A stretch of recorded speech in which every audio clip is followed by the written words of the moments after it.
Welcome to Bankless, where we explore the frontier of internet money and internet finance. This is how to get started, how to get better, and how to front run the opportunity.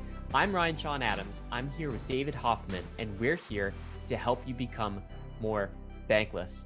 David, standard opener to every Bankless episode, but this is not a standard Bankless episode. You are in France right now as we're recording this intro, and you just attended ETHCC. Dude, we all have FOMO. I wanted to be there. I saw some of the clips coming out of this event, a ton of excitement, and you have promised the antidote to our FOMO. So what are we going to dive into during this podcast? Yeah, so the format for this podcast is going to be extremely different. Ryan, you actually won't be in the podcast because you're not at ETHCC. You know, should have been there. Sad. But this is for those that were not at CC. This is the podcast for you. So these are about roughly 12 to 15 minute clips of just quick interviews with some of the big names that we all know and love, many previous Bankless podcast guests. And so I asked a lot of the familiar names, just what their ETHCC experience is like, and also kind of what the state of crypto is for them. And so I talked to Vitalik, Stani, Kain, and Miyaguchi, and so many different people from around the ecosystem, and kind of ask them what it's been like for you, the guest, the ETHCC attendee, what the experience is like. What talks are they looking forward to? What are they up to in Paris? What after parties are they going to? So if you weren't able to attend ETHCC, at least you have this podcast. That's awesome, man. I'm super excited to listen to it. So I haven't heard any of this, full disclosure to podcast listeners as we're recording this intro, but I can't wait to listen to it. And I've got a ton of questions, but maybe the first is this: for people not familiar with ETHCC, what is the ETHCC event? And David, is this the first real like Ethereum physical gathering place event since COVID went down? Was there like an ETHCC event like just prior to COVID as well? Am I recalling that correctly? Yeah, that's right. ETHCC number 3 was basically the last event before everything shut down. And unfortunately, people who went to the last ETHCC actually contracted COVID there. And that's where people realized, a lot of the crypto community is like, oh, this COVID is an actual thing. That was like February, March of like 2020. Yes. I think March of 2020. And they try and have ETHCC at every single same time every single year, but they delayed this one to be a little bit further into the summer just because they needed more time to pass for COVID to be a thing. So everyone's still wearing masks in Europe. The rate of vaccinations in Europe's not as fast as it is in America. So masks, at least in America on the West Coast, like masks are kind of done. But in France and Paris, masks are very much still a thing. And actually today's the actual second day of ETHCC. Tomorrow is the third of 3 days. Today is a more restrictive, rules across all of France. And so yesterday you could have gotten into ETHCC without a vaccination card, but today you actually had to go and show your vaccination card or a negative test to get into the event. Wow. And so, yeah. So you came prepared with all of that. Like you knew all of that going in, that this could be necessary. Yes. Well, I also needed to bring my vaccination card to even get into the country. They wouldn't have let me into France without my vaccination card. So that's a battle that everyone's been battling. Some people who went to the event, depending on where they're coming from, had to fight even harder battles. Kain left Australia. Kain Warwick from Very locked down in Australia. Yes. And so he had to more or less a petition his government to hey, please let me leave. No way. And yeah. And say this me leaving is going to be economically beneficial to Australia. That's why you should let me go. And so he's here in France. And then he also said that he's also not going to go home right afterwards. He's just going to do a little bit a tour abroad. Yeah. Mariano Conti, who I've been hanging out with all week, is in that same boat. So he actually literally cannot go home because they won't let him back into Argentina. And so everyone's coming from all over the world, and everyone has kind of their own game that they're playing with regards to COVID and what it took to get here and what it's going to take to get back home. Some people just don't have plans to go home. They're just going to keep on touring around the world. I can understand why. So is ETHCC really an Ethereum centric conference? I think so, right? Yes. Because ETH in the name, ETHCC, Yes. but also it seems to be more broadly DeFi. So what's the overall tone of the thing? Is it more technology? Is it more applications like DeFi, or is it more like, base layer Ethereum stuff, or is it all of the above? Yeah, it's specific to builders, and so all the panelists actually there's actually not very many panelists. I actually don't think there was a single panel. It's all one speaker giving one talk at a time, and you had to apply to be a speaker. But the common denominator for all the speakers is that they are a builder. And what's unique about this particular ETHCC event, and I haven't been to any other ETHCC event, so I'm just kind of going by word of mouth here, is that what the definition for builder has really expanded in this particular ETHCC event. Last ETHCC, and ETHCC is a really hard thing to say. Just say CC. I don't know. CC, yeah. The last ETH event, there wasn't really this NFT mania or blossoming ecosystem, and there was a lot less like non-DeFi platforms, right? And so this particular ETHCC, there's a lot more surface area for builders to be builders. And so now when we say builders, we're not just talking about just people who can code, but we're talking about people who are content creators like Cooper Turley. I interviewed Cooper Turley, and he's big in the creator economy. And so I got his take about what it's like to be at ETHCC, and he gave his own talk, and he doesn't code. He's part of the creator world. And he's going to be in this episode too? He's in this episode. Yeah. How many people did you get in this episode, dude? 9. Wow. 9? Should I list them off? You can, if you can remember them. Yeah, so of course I got Vitalik. Had 15 minutes with Vitalik. First Bankless podcast with Vitalik in real life, so that was pretty cool. Like I said, Cooper Turley, also Jerome, the guy who actually organized ETHCC number 4 and also ETHCC numbers 1 through 3, so every single one. That was a really interesting perspective. Kain Warwick, Stani from Aave, Miyaguchi from the ETH Foundation, who speaks really, really softly, so I really had to bump up her audio. Simona Pop. And then also Jordi from Hermez Network, and then Joseph Delong from Sushi, and Sushi had a really big announcement here at ETHCCs. So those are all the people that I interviewed, and those are the people that you are all going to hear from. Okay, so aggregate this for us, David. Like, what's the overall feeling or vibe? I guess the last ETHCC event was pre-COVID, but it was also pre-bull run. Remember, like March 2020, ETH and Bitcoin were just starting a like minor ascent. But of course, I don't know, we were still in the 200s, 300s, Right. and then COVID totally smashed all of that. Now here we are. I guess we've had sort of a bull run, but we're in crab market doldrums, ETH price below 2K as we're recording this. But what was the overall feeling or vibe that you felt from this conference? Yeah.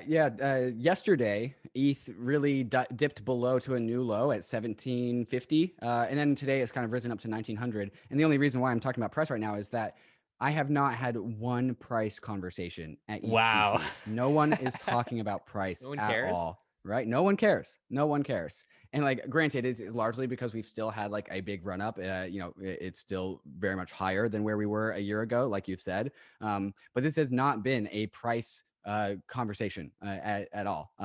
That's including at the conference and at the like peripheral events that I've been going to as well. Prices, not a topic of conversation, not in the slightest. So what is the vibe? What is the topic of conversation? Well, there's so many different tracks. And so there's like the NFT track, there's the DeFi track, there's the non-financial use cases of Ethereum track. The vibe, I think I would say, well, there's a ton of energy, first off. Everyone is really stoked to be there. And everyone's just really chatty. There's like many different rooms for all the different like conference or panels and workshops and talks. And so people are going to the talks that they are like really intrinsically interested in, as in like this is my like thing that I care about. So I'm going to go to this talk. But other than that, people are out in the halls. They're chatting with other people. There's booths kind of spread around, and there's a big like congregation room. And so people are more just hanging out in the overall community. And then there's also like an outside area with a nice big tree with a lot of shade. So people are sitting under the tree. People are talking as you would expect. And the energy is absolutely fantastic. I would say the overall ambiance is that, like I said, this is like a builder focused event where builder is now kind of more expansively, not just coders, but just people who create. And people, I feel like we all know that there's still so much work to be done. Like everyone has like their builder hat on. and everyone is talking about like so many brand new projects that I have never heard of are at this event, and people are wearing T-shirts, repping their project or their company, and a lot of new projects and companies that I've never seen before. So I would say that the vibe is definitely like, we're all here to build and talk about building, and also talk about like all the new directions that Ethereum has taken in the last year since the last ETHCC event. And we all want to kind of powwow and, communicate what we're all up to, because we're all builders here. Yeah, I mean, it seems like since the last ETH conference in person, there have been so many catalyzing events. Like, NFTs really came out and were a big thing. David, there was a raise this week of OpenSea, the first Mhm. NFT unicorn, like 1.5 billion with a B. Mhm. Absolutely insane success there. And now the Ethereum community has layer two actually Mhm. humming. So Mhm. Optimism and Uniswap just went live with the first layer two solution of a flagship DeFi application on a rollup, I should say, not the layer two solution generally, but on a rollup. Super exciting. So rollups are here. We also have EIP 1559. We Mhm. have ETH2 that's shipped with staking for over 6 months. That's gone very well. A lot of positive catalysts ahead. Was that some of the enthusiasm that was felt? I guess that's why the conversation was so varied. It wasn't, Right. we're trying to solve this one particular problem. It's because a lot of the problems are being solved, Mhm. uh, and like the Ethereum community has sort of spread out in so many different directions. There's so many different avenues that are being pursued mutually at the same time. Mhm. Um, was there a feeling of kind of enthusiasm about all of this progress, or what were some of the main, I guess, topics of conversation Right. when you're having those conversations with people? I would actually say Ether as a topic of conversation, including like EIP 1559 in the merge, that also hasn't, kind of in the same way prices hasn't been a topic of conversation. Ether really hasn't been a topic of conversation either. Um, uh, and there's definitely a layer two track. So there's a lot of layer two talks as well. But also people, I think, were really, a lot of the builders in the space have kind of considered L2 as like, we've checked that box actually, that like that's done now. Like So it's people are done. actually, yeah, like we How about got it. scalability more broadly? Yeah, scalability. Yes, overall. And so here's where I was going scale, like L2's Optimism, like Hermez Network is here with ZK rollups, and Hermez Network is about to implement their own version of the EVM on Hermez Network. So we got smart contracts on ZK rollups, not just on optimistic rollups. And so while those are definitely topics of conversations, because everyone's really excited about this brand new thing that we have about have on Ethereum, people are looking towards different directions now. So like privacy is a big conversation, and other applications of zero knowledge rollups. I saw there was a booth with the Dark Forest game, which is a game based off of zero knowledge cryptography. And so gaming is actually a really big topic of conversation as well. And so definitely a lot of talk about L2, but now people are starting to look beyond the horizons, because now L2 is right in front of us. And so there's a lot of conversations about, what's next, what's after we have scalability, because largely scalability is a solved problem. We just kind of need the things to roll out. That's incredible. How about ETH 2.0? Any conversation about the merge, or what's going to happen in the future of sort of the base layer protocol? Again, like not a lot of talk about proof of stake in the merge. It was really an application layer conference, I would say, not an Ethereum protocol conference. And so it's really projects that are trying to market themselves, and also like teach the rest of the community what they're up to, and what they're doing. Not a whole lot of protocol level stuff, So David, except for like cryptography. There's definitely a cryptography element as well. I know you went to Bitcoin Miami just a few months Mm-hmm. prior. So contrast Bitcoin Miami Oh my with gosh. ETHCC. What like I get that they're different conferences. Like ETHCC is Mm-hmm. more tied to builders, but they are both, I guess, conferences run by their respective communities. What are some of the Right. contrast points or similarities? Oh my gosh, there's so much. There's so much. And granted, I only went to the Bitcoin conference for about a couple hours, but before I left and started doing like some of the Ethereum peripheral stuff.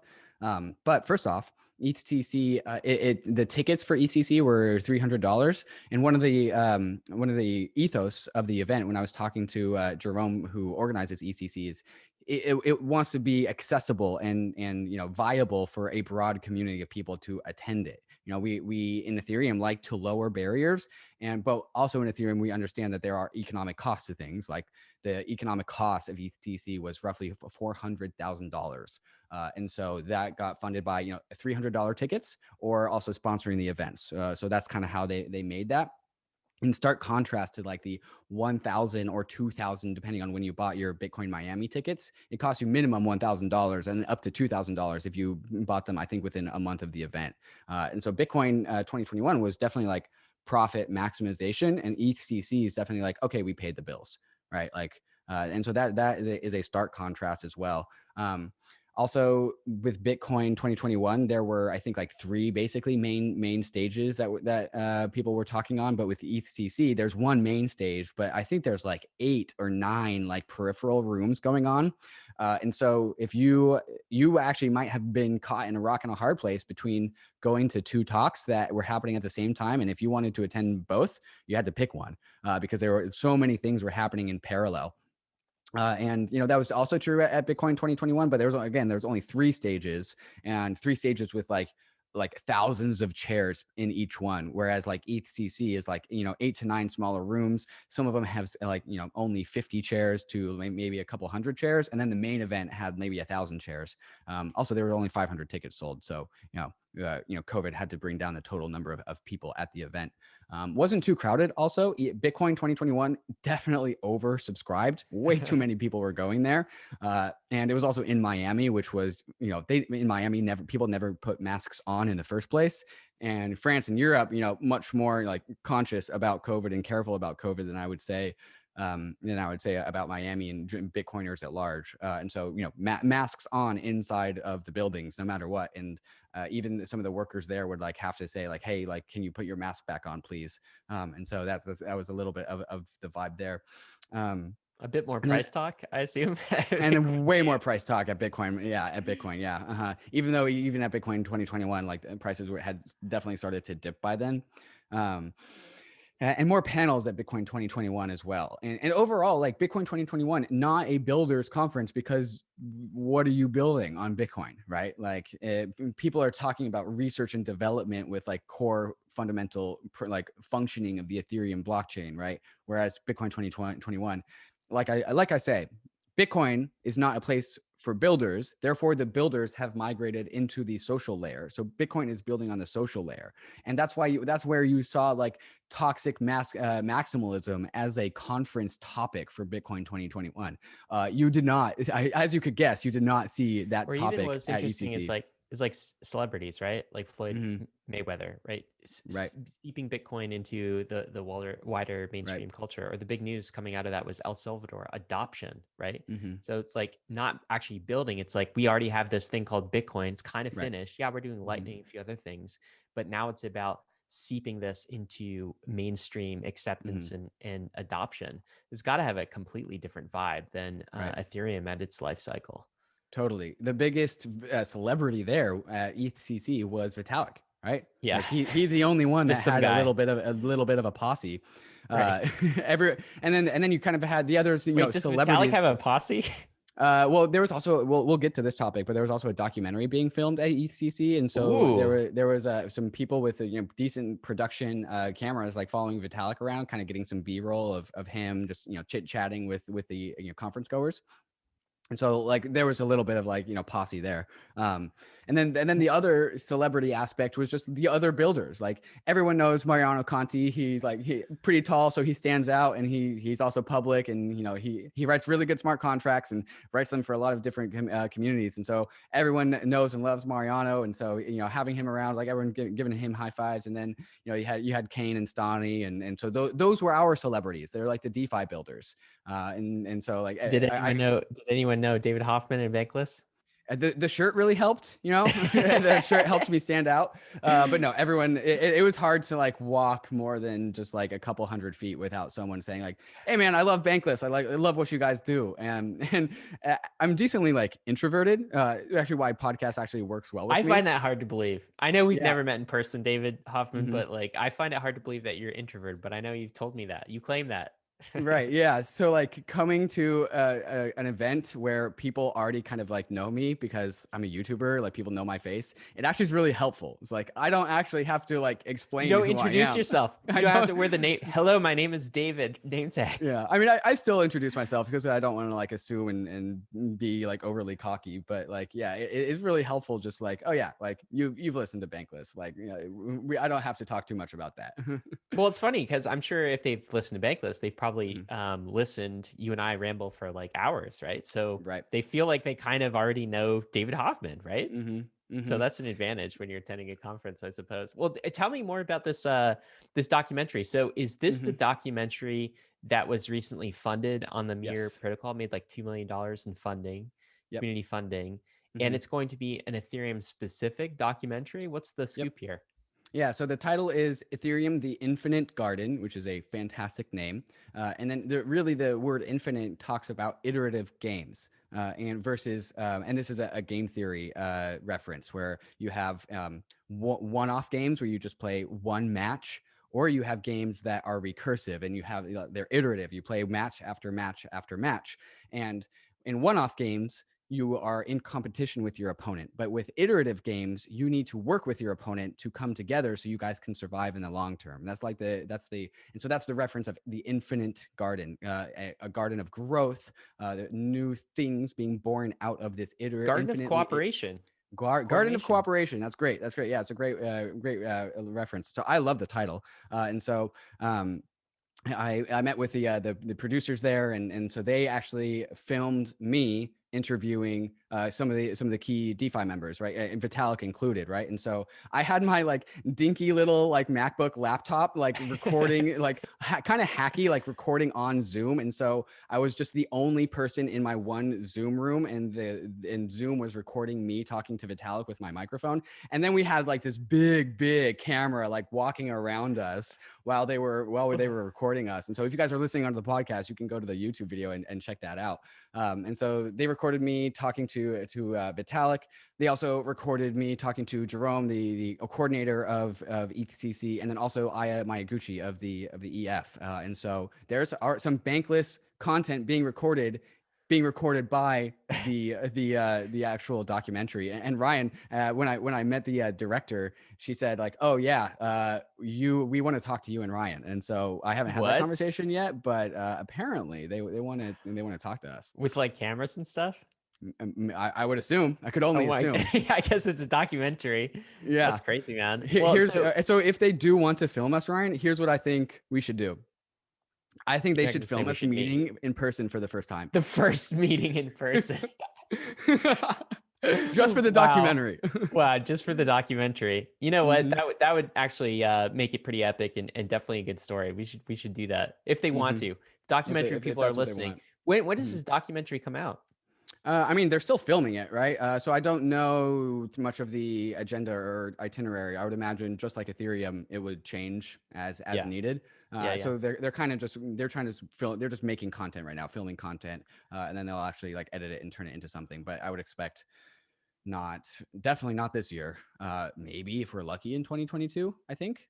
But I don't know what it's like to produce a movie. I only Yeah. produce YouTube videos. That's right. On Zoom, you know. On Zoom. Simple simple recording equipment that goes behind the scenes. I guess they'll get a taste if they watch the YouTube or if they Hmm. watch the documentary as to behind the Hmm. scenes of how a Bankless interview works.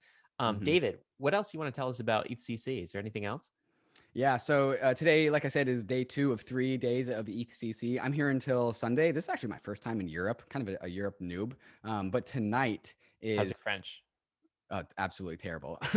So I With know a half decent amount of Spanish, enough to get by. And so when I came to that doesn't work France, in France. I came to France. I was like, okay, I can't speak English. They don't speak English here. What other languages do I know? Oh, let's just start speaking Spanish. Like, No, oh don't do no, that. that also doesn't work. No, there's a decent amount of English speakers here where I've been able to get by. I actually haven't been able to do too many France things, just because I've been all Ethereum focused. But after tomorrow, I think I might just like straight up turn off like crypto mode and go straight into like You French totally mode. should. Don't check Yeah. any prices. Don't worry Yep. about. I got Right. everything covered on the Bankless stuff. Just go Right. enjoy Paris, my friend. Mm-hmm. Drink some But French wines. the event that everyone is talking about is tonight, which is rAAVE. And I talked to Stani about this. Yeah. So Aave is throwing a rave and they're calling it rAAVE. Wow. Yeah. And so I talked to Stani about that because I also talked to Stani about Aave Pro, which has now been rebranded to Aave Ark, to something different. Fun fact.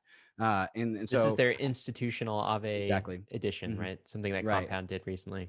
Mm-hmm. But it's cool that Aave is also throwing a rave or rAAVE, but they're also throwing or generating like an institutional level DeFi app. And so Aave's got Aave, the app for the retails, the apes like you and me. And then it's also got Aave Ark for institutions. And now it's got rAAVE, the rave for the party scene, right? And I would imagine that like this is not going to be the last time that Aave throws a dope party. And so they're doing it all, man. And so that I asked Stani that question is like, Aave is just growing tentacles into like all different spheres of Ethereum. And Stani's right on board with us, man, about like, yo, this isn't just like financial applications. This is like community and culture. And one of the big takeaways I had from my conversation from Stani is he talked about how there's so much new surface area in Ethereum lately, and there's so many new tracks to talk about at ETHCC. We are no longer talking about like just coding or now just finance, but also NFTs and culture and more broader applications. And so he's calling like all the attendees of ETHCC a society, not just like a society. A society. That's fascinating. Or maybe a nation is another term for this. Right? Mm-hmm. What's so interesting about this, David, is do you remember there was a time where we could like count the number of DeFi applications projects on our hand, right? Mm-hmm. We knew all the founders, we knew everyone. Right. Every year that goes by, it feels like we have less and less. There's just so much more to keep track of.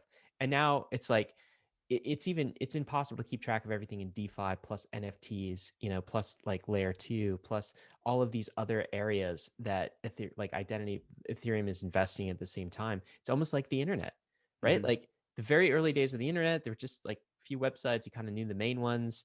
Now go try to keep track of everything that's happening on the internet in parallel. That's what is happening with Ethereum. It is becoming a digital society of crypto natives.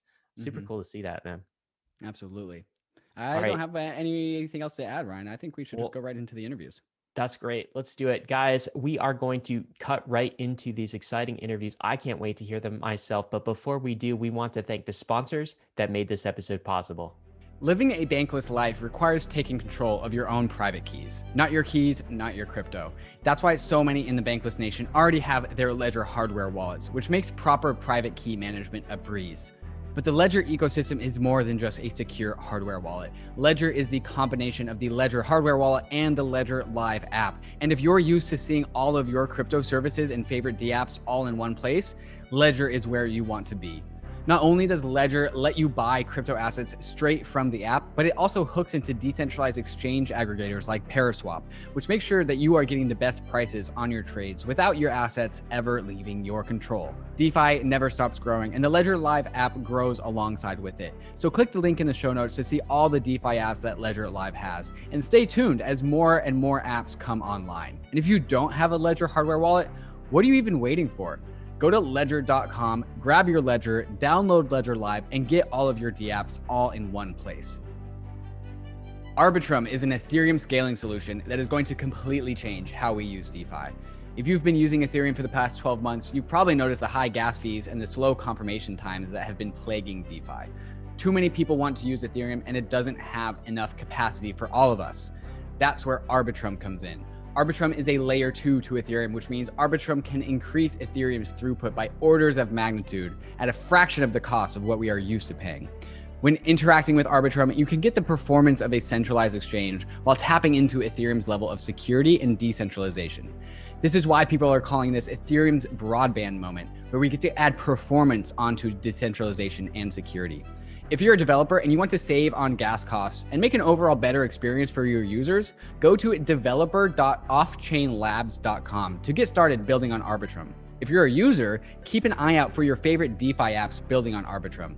ARBITRUM has been working with over 300 teams, including Ethereum's top infrastructure projects, and will be opening up to all users shortly. There are so many apps coming online to ARBITRUM, so you may want to pack your bags in preparation for the great migration to the ARBITRUM Layer 2. To keep up to speed with Arbitrum, follow them on Twitter at Arbitrum and join their Discord. All right, everyone, I'm here with none other than Vitalik Buterin on the second day of ETHCC, the first major Ethereum event after COVID. Vitalik, what's it like to be at ETHCC? It's good to see people again. I mean, well, I saw some people for the last 1.5 years, but definitely far fewer than I'm normally used to. So yeah, and it's always just good to see the lovely and friendly Ethereum community in person. And what about the ETHCC #4 are you particularly excited about? And also, how have you seen this particular Ethereum event be different than the other ones that you've been to in the past?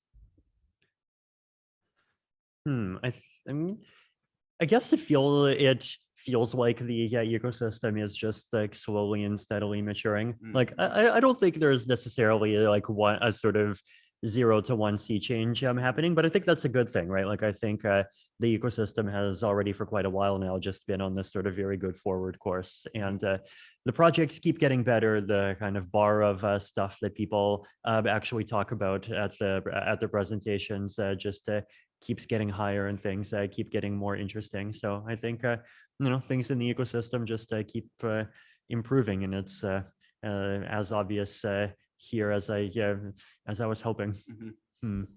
There's a bunch of different tracks for ETHCC, a bunch of different like lines of topics. What's new that you are interested in, and are there any talks out there that you're particularly excited to listen into, or any talks that you enjoyed yesterday? Let's see. There were just like a scattering of a lot of different and interesting things, right? Like there was the presentation on proof of humanity yesterday. There was Carl talking about retroactive funding with his usual lovely Carly presentation style. There was that interesting presentation earlier in the morning, like talking about cryptocurrency monetary policy and how cryptocurrency monetary policies could be used to incentivize different things. So just a lot of different discussion from different people on a lot of different topics. One theme that I've noticed is that we, in previous Ethereum events, we had topics and conversations about possible products or possible future things. And one thing I've noticed at this particular ETHCC is we have people talking about their next products, not their first products. Have you noticed anything like this as well? That's definitely true. And then the other thing that's true, of course, is that people not just talking about their next products, but people talking about their existing products, right? There's just so much fun existing stuff to talk about, right? Like in all the previous events, even all the previous online events, like Optimism and Arbitrum were future products. And now, Optimism and Arbitrum both have live versions on mainnet of some kind. Like Uniswap just launched on Optimism about a week ago. So the future is already here. It's just not evenly distributed, I think, is the phrase. And yeah, I mean, I expect the future that's already here to just keep on getting even future-ier over time. Vitalik, Ethereum is 6 years old, and we've been having 6 years of conferences. And I'm a big fan of ETH Denver. Those were my first Ethereum events, and this is my first ETHCC event. And the community is so vibrant, and there's so much energy here. As one of the biggest creator of Ethereum, do you ever just sit and reflect on the magnitude of what you've created? You've made people fly around the world to come to France, to go to Denver. How do you just think about the magnitude of the thing that you've created? I mean, the Ethereum ecosystem is definitely much bigger than I was expecting it would end up being when I first started in 2014 and 2015. So it's definitely a very strange and very unexpected journey, but I'm happy with what came out. I think there's just so much stuff that's happening now. I mean, both at the conference and everyone who wasn't able to make it this time around, but hopefully we'll be at DEF CON when it happens. It will be just like so many fascinating and like interesting things, not just being like talked about in the future, but actually just starting to run. I think it's amazing. Vitalik, in the 6 long years that we've had Ethereum, how has the Ethereum community and the builders on Ethereum, how have they exceeded your expectations as to what you might have predicted back in 2015? I mean, the quality of the technology and just the kinds of things that people figured out would be possible to do with technology is super impressive. right? Like even ZK snarks, for example, right? Like that was still, we called that moon math back in the old days, right? And now I guess, well, we're, I guess on the moon, and what next? I mean, well, there's Mars math, I guess. What is that? Is that like obfuscation or something? But no, moon math is just like, hey, what? You just like do some stuff with polynomials, and like everyone knows what those are. And if you want scalability, you just make proofs out of them, right? And that's just like one example out of many. So just the kinds of tools that people have come up with that we could work with is a lot, and also the kind of collaboration that led to those things being possible, right? Like even like ZK Snarks, like that involved a collaboration between academics, Ethereum people, other kinds of mathematicians, software developers, and just, all the various people at the companies that actually made it happen. A lot of kind of cross-institutional, cross-country, cross-world collaboration happening. So it's like that aspect of things, I think, is really great as well. And then obviously even beyond ZK Snarks, like we've just been seeing all of the rise of these Ethereum applications that just all talk to each other. I don't think I was actually even expecting the applications talking to each other part in 2014 at all. I was just thinking about it as more like individual kind of super powerful, I guess, decentralized automatons. But no, the automaton isn't any one of the things. It's like all the things.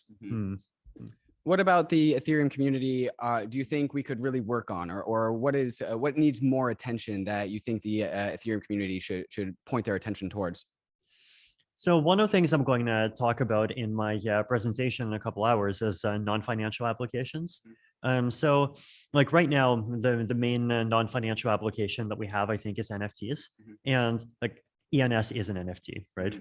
So no, it's all NFTs. Always has been. But like we could really go much further, right? Like one of the things that we recently released an RFP for was Ethereum-based login. So we could use an Ethereum account to just to log into other services. And like, if you imagine everyone having a social recovery wallet and then using that to log into services, then you have distributed identities that are both more resistant against like basically centralized takeover and control than like Twitter and Facebook accounts, and at the same time more likely to actually give you your account back if you lose it than Twitter and Facebook accounts are. Like we could really be kind of out competing centralized systems here. And then aside the decentralized social media, or at least kind of crypto enabled social media of various forms, like that's the sort of thing that already exists within the crypto space in various forms, right? Like like I disagree with the economics of like the Steams and the Voices in some places, but like the thing you can say about them is they're not ghost towns. And I think if the Ethereum community kind of gets into trying to like build better crypto social things, then like we could actually come up with some potentially like very powerful and much better things there too. And then retroactive public goods funding, that's also amazing. So I think there's definitely lots of exciting things that we could work on. But like the key theme is, and I've been saying this for a long time, that like at some points we have to kind of really start focusing on applications, but I think this has become both more possible and more urgent. Like the mainstream Eye of Sauron is on the crypto space now, right? Like this, we got like Elon Musk tweeting about the dog ears. We got all sorts of celebrities. Regrettably, Kim Kardashian pushing Ethereum Max. Hopefully she wisens up, but like if not, then I don't know, maybe we can replace Kim Kardashian somehow. Child, I guess. Like a lot of people really are putting a lot of hope into the crypto space to like actually walk the walk in terms of changing the world and making it more collaborative and open and permissioned. And like at some point we have to actually do that, right? And the good news is that like the biggest bottleneck to us doing anything, which is scalability, like that's being solved over the course of this year. So yeah, I mean there's a need and there's an opportunity, and we should just go and do it. Vitalik, you are known for putting your attention on things that the Ethereum, the rest of us kind of figure out a couple of years later. And right now, as you just said, we are in our like scalability summer. We had, Optimism rollout. We have, or soon to be, now you can use Uniswap. Soon you can use synthetics. Also, ARBITRUM is now out there in the wild. But what are you paying attention to, and what do you think we will be paying attention to after we're done with the whole scalability thing? What comes next in Ethereum? So a few things, right? So one is privacy. I think privacy still needs to be improved, right? Like the whole like the blockchain is Twitter for your bank accounts thing. Like I think it's being underrated, but like if someone wants to sort of like put the magnifying glass on that problem in an accelerationist way, they could just like make a Twitter account that like tweets out whatever someone makes a no, that would actually be kind of mean, but like goodness, if the point is that the people who wants to peek at things are peeking at things, and more and more people are going to peek at things. And like at some point, so we need to actually improve the privacy situation. But like Umbra exists, Tornado exists, but just ways to do at least basic things on Ethereum without leaking everything to the world is something that we need to improve on. Wallet security. I keep harping on about social recovery wallets, but I think like didn't we do multiple podcasts about those already? Like I don't know. I think we just have to like keep on. I guess it's not just about harping. It's about like actually implementing. And there's all these account abstraction like other challenges. But like I think social recovery wallets just need to happen because like we need noob friendly security. And like 24 word seeds are not noob friendly security. Like they might. Like they're definitely friendlier than what came before, but still like what happens if your house burns down? What happens if you accidentally lose it? Like these things happen.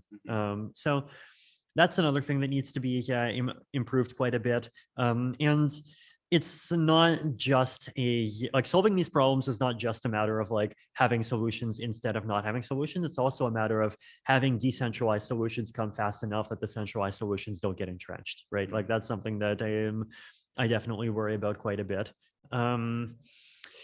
What other things? Again, I think there's a long tail. Like there's just making blockchain applications easier to use. There's like just security on the application side. There's I guess another one is making decentralized governance that's actually good. Like I've been yelling against coin voting for years, and like I worry that coin voting is just kind of like slowly getting adopted and is slowly kind of I guess gaining legitimacy by continuity, even though in my opinion it really doesn't deserve to. But like at some point someone's gonna make the vote bribing app, and at some point like these things that looked really just nice and secure by default are just suddenly going to look much less secure, and people are going to start scrambling. So I'm just hoping that we can come up with better alternatives before then. Vitalik, there's a growing social scene about Ethereum, and so many different people are coming to the Ethereum ecosystem because so many new things have come to Ethereum. The NFT community has exploded. The creator economy is really, burgeoning. And now we're all here in person at ETHCC. So, tell me about your thoughts and reflections about the social layer that's growing around Ethereum. Well, I think as is the meme that you've also been spreading many times, layer zero is people, right? And for a blockchain community to prosper, it needs to have a community that people want to participate in and contribute to. And I think that's actually something that the Ethereum community has done really well, right? Like the community is supportive. It's very, very kind of like helpful and friendly to people just trying to join and do interesting things. And I think that's something really valuable. Vitalik, we are in Paris. How long are you in Paris for? I'm in Paris for about another week. Anything exciting about being in Paris that you're looking forward to after ETHCC is done? What are you up to? I don't know. I mean, it's a good city. I'm sure I'll walk around and I'll explore it. It's always good to be here. The food is good. The architecture is good. Lots of things are good. And there's a decent party scene that's going around after ETHCC is over. We have the Aave, rAAVE tonight and a few other parties. Are you going to partake in the party scene? I mean, so far I've been kind of like keeping up the 9 to 5, as in the sweep schedule. But I mean, I don't know. We'll see. Awesome. Well, Vitalik, we've had you on the Bankless podcast so many times before, but this is the first time we've been able to do this in person, and it's fantastic to be able to do this in person. And I'm really excited to go to all the other future Ethereum events. For people that have not yet been to an Ethereum event, maybe pitch to them as to why it's unique and compelling, and why they might be interested to come to one in the future. Yeah, no, and it's definitely been just great to be at the event. I think it's just amazing to see all of the people doing, building all of the lovely things that make the Ethereum ecosystem as great as it is in person, and just being able to see in real time like the latest stuff that everyone is working on and everyone is excited about, and actually being able to just like talk to all of the other people that are just enthusiasts and fans of the ecosystem. So I think. I think like going to these events once in a while is great. Well, Vitalik, thank you for coming on the show, and I hope you have a fun rest of the time at ETHCC. I hope you do too. Cheers. All right, Bankless Nation, I'm here with Stani, the one and only Stani, and we are here at the second day of ETHCC. Stani, tell us what it's like to be at ETHCC. Amazing. I mean, this is my third year here, or fourth, I can't remember, but the atmosphere is always good. I mean, you see like a lot of people from the Ethereum community, developers building interesting things, and also like you see the whole kind of like community here in real life. And it's wonderful to see again, like so many nerds in a physical presence. So cool. Yeah, it is a place for nerds who are also really, really social. And I feel like that's always kind of like the through line of Ethereum events. It's like nerds who want to hang out and talk nerdy stuff. And so, Stani, you had a talk yesterday morning. Can you give the people who weren't able to watch the talk a little bit of a preview about what that was about? Yeah, definitely. So the talk was more about credit delegation. So now in decentralized finance, for example, which Aave has been building for the past couple of years and been contributing to, is about getting liquidity into the DeFi space. So getting dollars into crypto dollars and yield-bearing crypto dollars. And now kind of like with this credit delegation, we're thinking how do we get this kind of like a big DeFi liquidity pool and use it in real economy and funding things that couldn't be funded before, like young entrepreneurs, emerging businesses.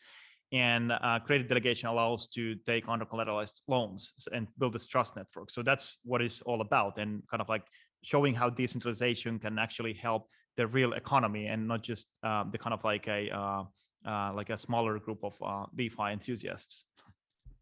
I think one of the themes that I'm seeing a lot at ETHCC is that a lot of projects and presenters are presenting the next products rather than their first products, right? So, ETHLand turned into Aave, and then Aave had its use cases built out and proven as its first products. And now your presentation was about, here's a product that I think we should do next. And that's meaningfully different for an ecosystem that we are no longer proving out our first use cases. We are now talking about the next products that we are going to build rather than our first products. Do you have any thoughts or reflections on that? Yeah, I think like what's interesting is kind of like inspire other people and developers, like what you can build. And the talk of like credit delegation was about like showing like what kind of capabilities you can build. And Aave has reached into a point as a Genesis team that we're just finalizing the latest version of our protocol, the version 2.5 or 3, however the community wants to name it. And then we move to build kind of like a next layer of DeFi and the other protocols. But the credit delegation idea is that we want to show something that is possible and just inspire other developers to build those things on top of this functionality and show like the potential. And why we're trying to do this, because we had similar kind of like experience with flash loans. So beginning of last year, we implemented the flash loan feature into the Aave protocol, and it wasn't used very much. But then when we started to actually promote the use cases, what you can actually do with flash loans, we started to see like different kinds of usage. And now there's like billions of worth of flash loans from Aave protocol during this year. So it kind of like shows that if you can inspire developers, help them out, and just kind of evangelize the functions, like people will start to build. Yeah, as it turns out, marketing does work. So we are at ETHCC number 4, which is the first Ethereum DeFi crypto event, other than Bitcoin 2021, to really happen after COVID. And like you said, you were also at ETHCC number 3, which was the last event before COVID happened.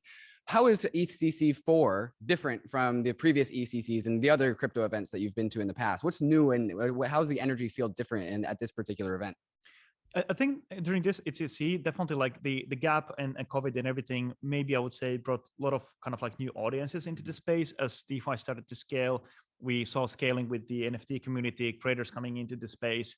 Essentially, what you saw kind of like would say new demographics entering into Web3. And what's interesting here is that now we kind of like are expanding the community, just not being only like nerds excited about decentralization and like coding, but actually into a community that looks like a kind of like a society. And I'm very excited about this because we get more professionals, more creators, and just like more diverse ecosystem. And this is what Aave is all about. We are about inclusivity, being able to expand our technology and just empower as many kind of demographic as we can. So this has been like the progress during, and I think it's because a lot of content went to internet.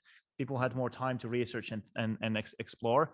And this is probably the reason that we see this expansion. But we have still a lot of work to do if we want to get Web3 into mainstream. Whose talks or the speakers or panelists at ECC are you really looking forward to? What really excites you about the potential talks that are coming out in the next couple of days? There's quite a lot of talks, and actually there's multiple talks at the same time and various topics. And what I usually do, I try to look at the talks afterwards because I'm trying to be here as available as possible for the community. But one of the talks that is always like inspiring for me is what Vitalik talks, and mainly because there's always kind of like this bigger message on what we should build. And Vitalik usually tries to also highlight parts that are a bit of like underserved. And this is something that how Aave has grown itself. We're always trying to serve like underserved markets and empower communities, whether it's asset listings or whatnot, and trying to just get new demographics. And this is something which is very interesting if everyone is at home and can watch later. Vitalik's talks are pretty good. And of course, there's a talk I'm going after this by Dean Egeman, and he's talking about memes. So I'm very curious to see what's going on there. And memes are very important. I mean, like you remember beginning of Aave, there was just like a lot of memes all the time. And, someone said that I'm the kind of like a meme lord of Aave. So yeah, Aave is one of the projects that made it through the bear market. I think memes are the way that like people keep themselves entertained and keep themselves going through bear markets. And so it's no surprise that like the Ethereum community is like really meme friendly. Before I have a few more questions, but before I get there, I want to ask about Aave Pro. We've been hearing some rumors about Aave Pro. Is there any kind of details that you could share? Is any release dates or what can we expect with Aave Pro? Yeah, one interesting update is Aave Pro is now Aave Ark. So we ran the product to be a bit more sexier. But one interesting part is actually the Aave Ark is about, it's the same infrastructure, smart contract infrastructure we have in currently deployed in Ethereum and in Polygon and tomorrow somewhere else. The only difference is that we added a functionality called whitelisters, which allows you to deploy a completely new market, so-called private market. So you can decide what kind of liquidity you accept there. So it's not just only asset listing and onboarding, but also you can whitelist their liquidity sources and borrowing, who is providing liquidity, borrowing it, and who is liquidating. And this brings the use case of so-called like private pools. If you want to create a market where you have less assets, more assets, or you have certain kind of like additional requirements. Let's say you want to use DeFi, but you might have some compliance requirements that, let's say you want to use the transparency of DeFi, the ability of using self-executing smart contract instead of paper agreements, and having a network of counterparties, and of course like the liquidity. Then you can use the Aave Ark market and build yourself this kind of like a market. And what we are trying to like achieve in the longer term is that we get more institutionals to kind of like attest on how DeFi works and how they actually benefit from using decentralized finance, the transparency, the efficiency of the smart contracts, and hopefully they will forget all the kind of like what's happening in traditional finance with paper agreements and everything, and move towards like permissionless decentralized finance. So what sort of signals have you gotten from institutions that they are actually looking for a product like this, or are you kind of just building it and hoping that they'll figure it out? Yeah, this product is completely based on demand. So demand has been very, very strong before the product itself. And once we kind of like there was more people got interested in it, and there was like more publicity about the product, there's even more interest. So we have pretty much from institutional sides, there's hedge funds, market makers, and banks. And it's actually very amazing to see that kind of like institutions and banks that I would never expect to even look into DeFi are looking towards the Aave Ark market. So that's going kind of like very fascinating to see like how much it has drawn traction for them. Mm-hmm. And on the complete opposite side of the spectrum, Aave is throwing a rave tonight. And how do you pronounce it? Are you calling it the rAAVE or the rave, or what are we calling this? I think it's rAAVE. So yeah, rAAVE. So it's kind of like rave Aave. Mm-hmm. And the thing is that we planned in previous conference in BTC Miami that we want to throw a rave, and we drop coordinates and ask people to come there. But then I was the only person there from Aave, and of course Ajit was there, so we were two. So we were like, okay, maybe there isn't it stuff to throw a rave party. So we're going to do it today, and the idea is just kind of like to show that like the Ethereum community is sort of about building, like empowering, but also it's kind of like having fun, meeting people, and building new friendships, because it's not only about like smart contract based composability, but also like human composability is very important. And I mean, this is how we became friends and everyone else in the space. And this relationship will last longer. And what's funny is that some of our like transactioning and kind of like interactions happen on chain, and we can always go back and look like what we did. And it's interesting to see like how our like human relationships will be like empowered with blockchain. Yeah, earlier you talked about how we are as a community turning into a society, right? Not only we are no longer in the phase of builders only in Ethereum and DeFi. We are now also like the culturalists in NFTs, and now there's games, and in addition to the expansion of DeFi. I really like how you called that a society. Now we're all partying together. Stani, how late are you going to be up tonight? Well, that's a good question. I guess like I mean, it's rAAVE, so it's very, very like hard to leave, and I think that will be the case for everyone tomorrow. I have a very early meeting tomorrow at 8 a.m. So it's going to be very tricky and interesting at the same time. But I definitely agree, like this is becoming like a very cultural movement, and just like especially when mainstream are coming more into the space, they're raising questions that are very important, like ecological impact of, let's say, proof of work and things that we need to consider over kind of like as we scale to the mainstream. So I'm very happy that this is becoming like a larger culture. How many people are going to be going to this event, and what's the capacity? I think in total we are at 500. So there is kind of like a rooftop party first, and then we have a basement where the actually rAAVE will be. So let's see. There's like all tickets went quite quickly. I mean, they're free, of course, and we try to invite as many as we can, but we have certain limitation. And yeah, I mean, I'm very excited to see like a lot of friends there.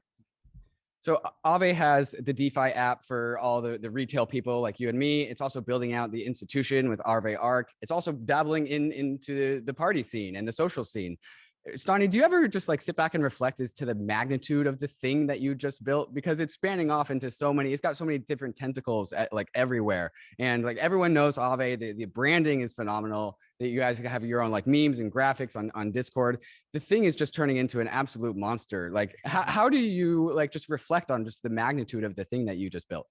It's hard to kind of like even measure it, because like it's just growing, and DeFi is small, like Aave is still small. I mean, if you look at something like Google with like tens of thousands of employees, we're still like Aave 60 something employees, so it's very small. But I do believe that protocol will be bigger than businesses, bigger than nations, because of the advantage of the efficiency. And these protocols will become as a decentralized organizations in a powerful position to actually not just move culture, but empower different kinds of societies. For example, if there is a cause in some part of the world, those can actually contribute funding their inflation and actually empower a lot of people. So I guess like we're moving to very interesting models. But as Aave, we definitely we are a Web3 builder company. So we built the Aave protocol, which is now the biggest DeFi protocol.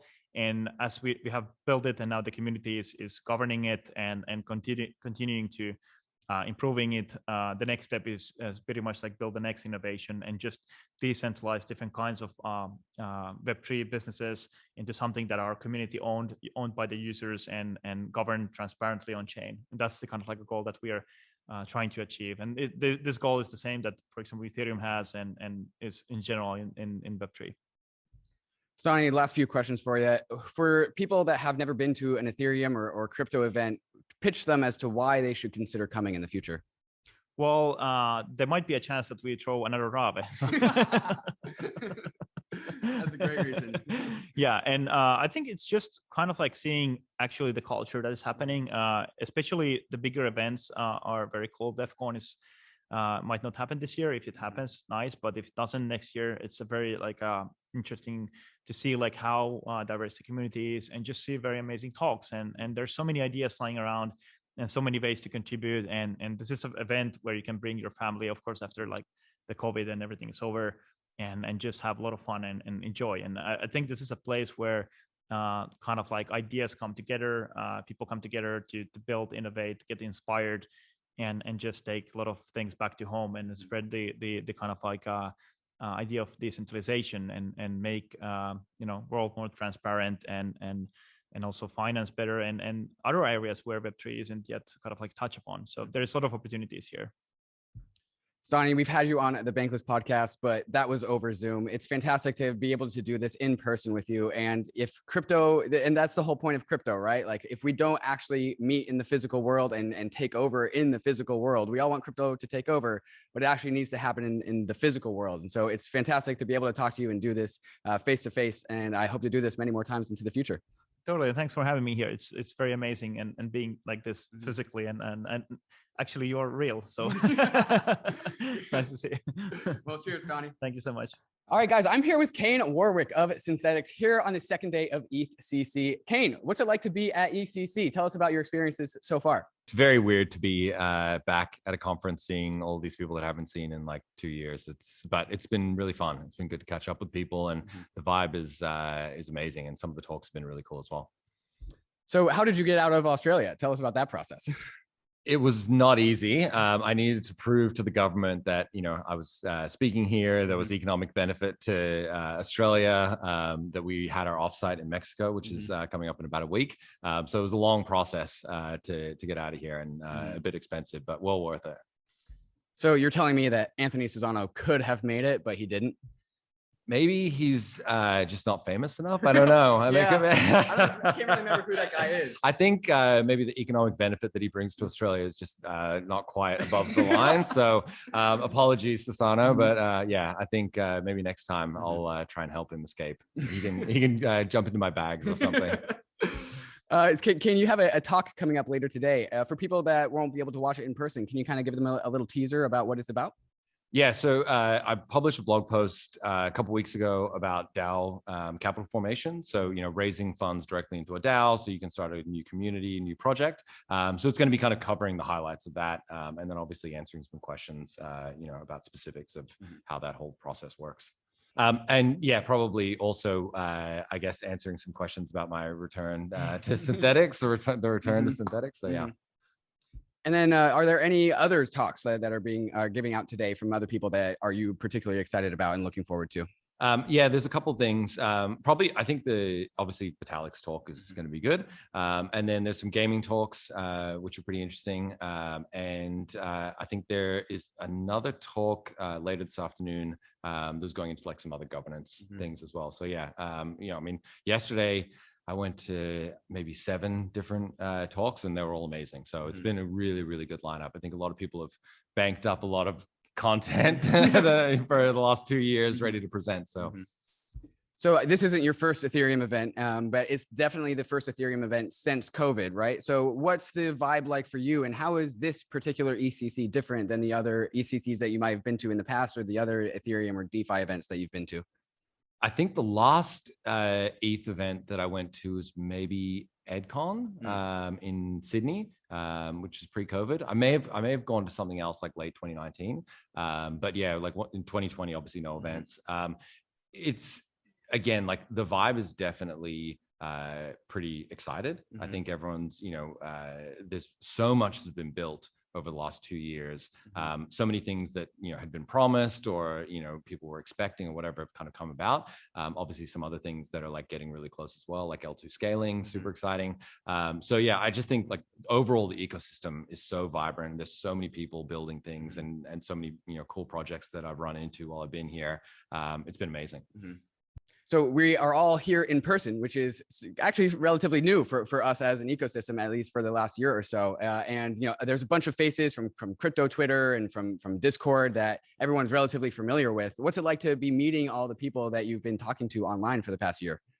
I mean, it's been really fun to meet people that I've obviously met before in the past and I've spent time with. But I think particularly the people that I've never met before, it's been, even more interesting, right? Like, we've never met in person. It's kind of weird. One interesting component, I guess, is obviously we don't have masks on right now, but everyone's wearing masks. Right. So there's been a bunch of people I've walked up to and we're kind of like looking at each other like, do we know each other? Like Martin from Gnosis was like, is that Kain? And I was like, who? And he's like, Martin. And you take the mask off and go, oh, okay. So it's a bit of like a masquerade ball as well. Like you can't tell who's behind the mask. So yeah, it's been fun.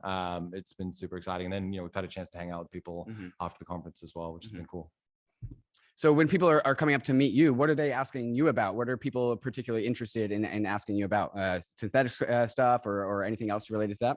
It's been a range of things, there's been some conversations about governance, like even, today on Twitter, we were talking about like representative democracy versus direct democracy. And I think, that's probably the thing that like has always stood out for me. Like even just then I was talking to Fernando about like liquidity distribution and yield farming distributions. And we were talking about the ins and outs of it. Like it's always been very kind of technical, straight to the point questions. Like you run into someone, you start having a conversation, you just go down a crazy rabbit hole like really quickly. And I just think from like an intellectual standpoint, it's super stimulating. It's really fun. So yeah, that's been that hasn't changed since COVID. So it's cool. Totally. So with all these crypto events that we have, it's not just the event, but it's also the peripheral and satellite events that happen after ETHCC. What are you excited about to go do outside of the conference? I mean, rAAVE is on tonight, and I think that's probably going to be the highlight of the conference for everyone. It's funny when I was leaving, like I've got all these things on my calendar, all these different appointments, and my wife was like, "It looks like you're going to a rave," but it was funny actually because this is how crypto she is. She was like, "What's this rAAVE thing?" And I was like, "Oh, she even pronounced it right." So, so yeah, I think people are pretty excited for that.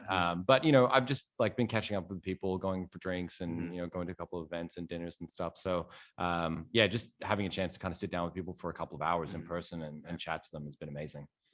So, how late are you going to stay up tonight?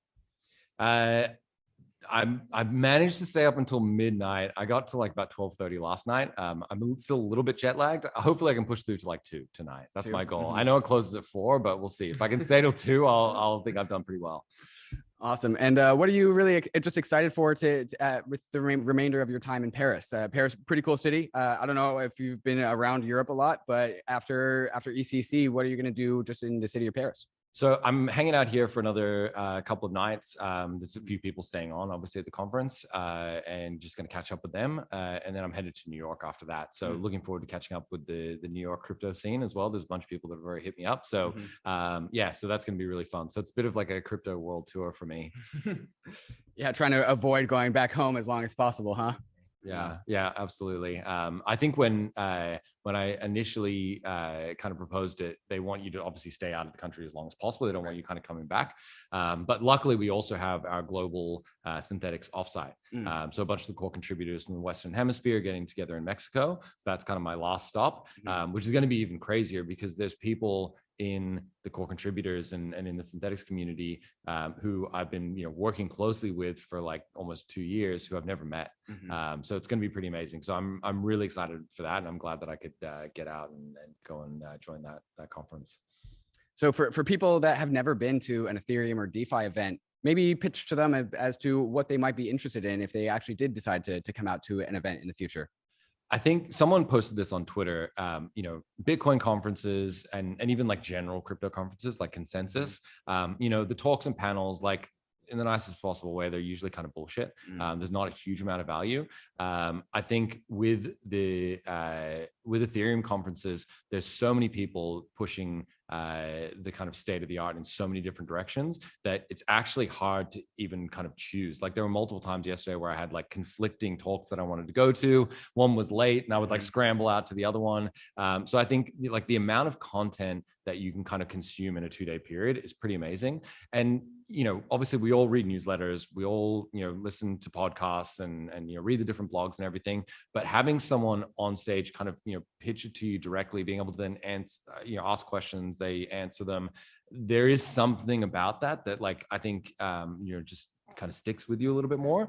And so making the effort to like come in person, and some of those just serendipitous conversations that happen are amazing as well. But like making the effort to come in person, the amount of like just brain dump that you get after like a 2 or 3 day conference is just incredible.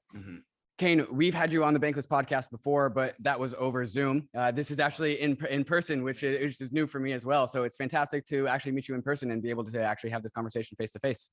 Yeah, thanks. It was super fun. And as I said before, I need to go and frantically claim my bank tokens because I've been holding off. I'm procrastinating. Yeah. So that's my next task after I get out of the studios. Jump on my laptop and grab them.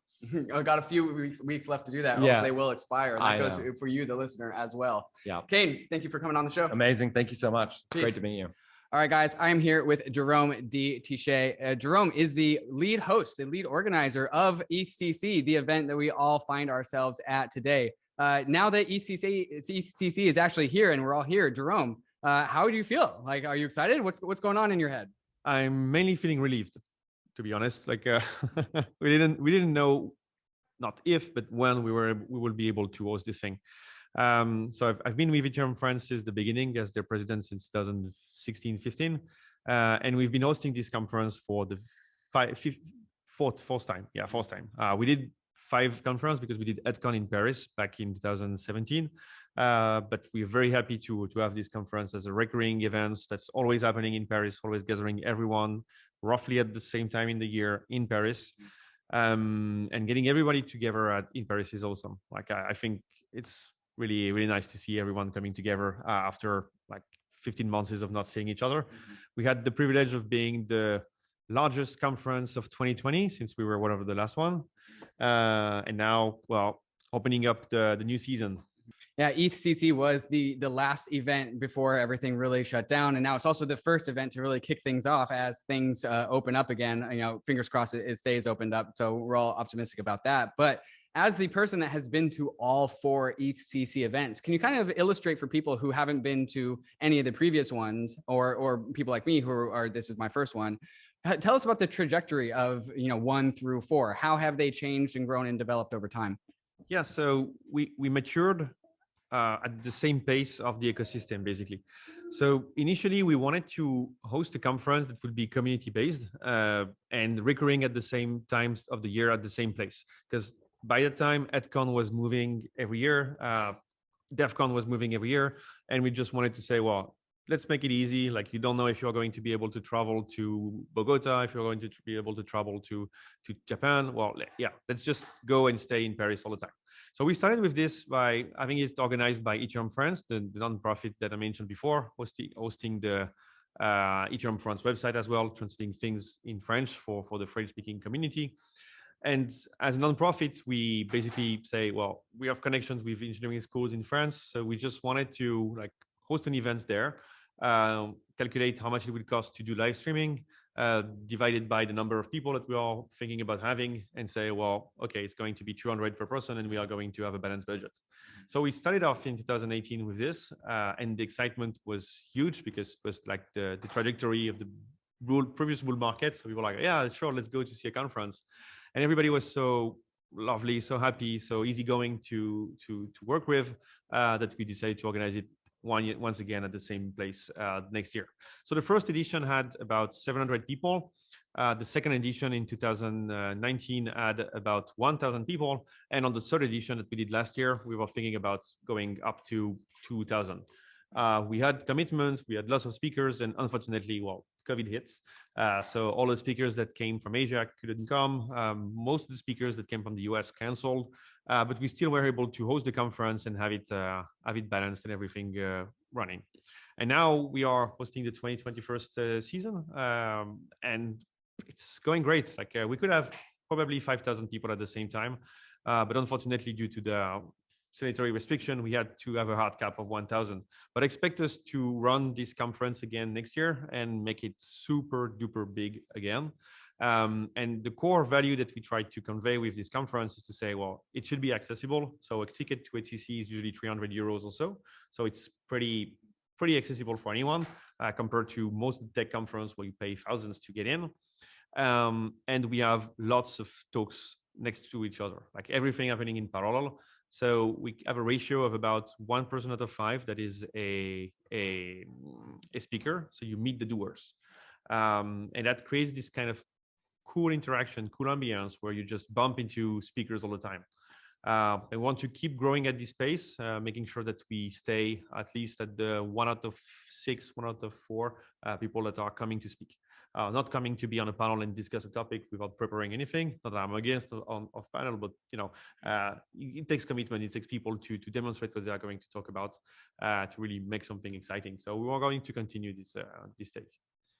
Jerome, you talked about how there's just so many different rooms and panelists, and the speakers are also being in other speakers' audiences, and the future audience members are the next speakers. That kind of just overall kind of reminds me of the Ethereum ecosystem at large. Like users and investors and builders, they're all the same. They're all the same cohorts. We're all the same people here. Tell me a little bit more about how ETHCC is like resonant with the ethos that we find in Ethereum at large. Welcoming, open, cheap to go, lots of great content. That's what we want to demonstrate. Ethereum France is a non-profit. Like we aim at balancing the budget, keeping the price of the ticket as low as possible. So I think we are about 300 euro for the 3 days of conference, and we want this conference to have the greatest amount of content that you take out of it. So here's how we roll. We try to have as many tracks in parallel that we can, and make the conference long as we can. So it ends up with a nice ratio of number of speakers and numbers of attendees, making it that 1 person out of 5 is actually talking about what they are building right now. So if you are new to this field, you end up in this super heterogeneous ecosystem where you meet all of the people that are building this. You meet rock stars that you've heard about on the internet, or you meet the builders of this, or you meet the guy that just started this new gig and want to recruit. And it's a very welcoming environment, and everybody is easygoing and everyone wants to share. I think we wouldn't have got the same crowd or the same ethos if we were an expensive conference and doing it commercially. So I'm very happy that we have been long lasting and sticking to our initial values. And over the years, we tried to get different crowds to come, also because the price of fees improved and the attention from the media changed a little bit. So for us, we wanted to continue this education purpose that we have in our main goals at Ethereum France, and it translated into opening an Ethereum VC track. So VCs can come to ETHCC, but have to pay for it. Like we are not going to beg them to come and pay them the trip. Like, hey, you want to meet the community, you just attend like everyone. But you get a nurtured deal flow of companies that are coming to speak on technical topics at ETHCC, being in front of the core devs of Ethereum, being in front of the main doers of Ethereum. Well, you get something that's neutral and clean. So they are coming in huge amount of number of VCs. Like it's just mind blowing. I think we have 50 or 60 funds that are attending this year. And so for our ecosystem that initially financed it with ICOs and token emissions, it's a shift towards, I think, more resilience in their financial structure to have some VCs in their rounds. And for us as organizer of the conference, it's becoming future people that we want to sponsor the conference, or we want to come every year, or we do want to do product release here. Aave has done great demo this morning. I think I missed SushiSwap demo. Well, Happening right now. but yeah. But anyway, yeah, everything is happening there, and it's really great to see that. Are there any panels or guests or topics or talks that you are particularly excited about? Anything that comes to mind? Well, we don't do that much panels. We prepare to have speakers that come and talk about something they're passionate about, or talk about something they've been working on for some time. In our experience with panels, that they are great for after shows and great for having many people come together around a drink and discuss a topic and then talk with the rest of the assembly. At ETHCC, most of the speakers, if not 100 of the speakers, are just doing a talk. Like you prepare something, you present something, you give us an abstract to work on, and say like, hey, it sounds interesting. Like you're not the 100th person that is going to talk about the future of DeFi. Yeah, well, everybody wants to talk about that. And one thing I'm super excited about is, of course, Vitalik speaking tomorrow about how to do good with DeFi. Well, probably his take on DeFi is interesting. So this is definitely the DeFi year. We have a track. The DeFi track is like 3 or 4 times the size of the other track, and it's hard for us to keep it well balanced, like, having great diversity in the different style of talks. And I'll go to the ZK Snark and ZK Rollup workshops that's going to happen on Thursday. So there's a lot of people who had to stay home. Now ETHCC can't host everyone, but I'm sure there's a lot of people that maybe they were on the edge and then they decided for whatever reason to not come. Why should they have come, and why should they think about coming to Ethereum events like this in the future? So being totally unbiased, this is the best Ethereum conference in the world. At least last year it was one of the last, or one of the only. So we keep that we keep that to ourselves. I hope to continue to be able to host it this way.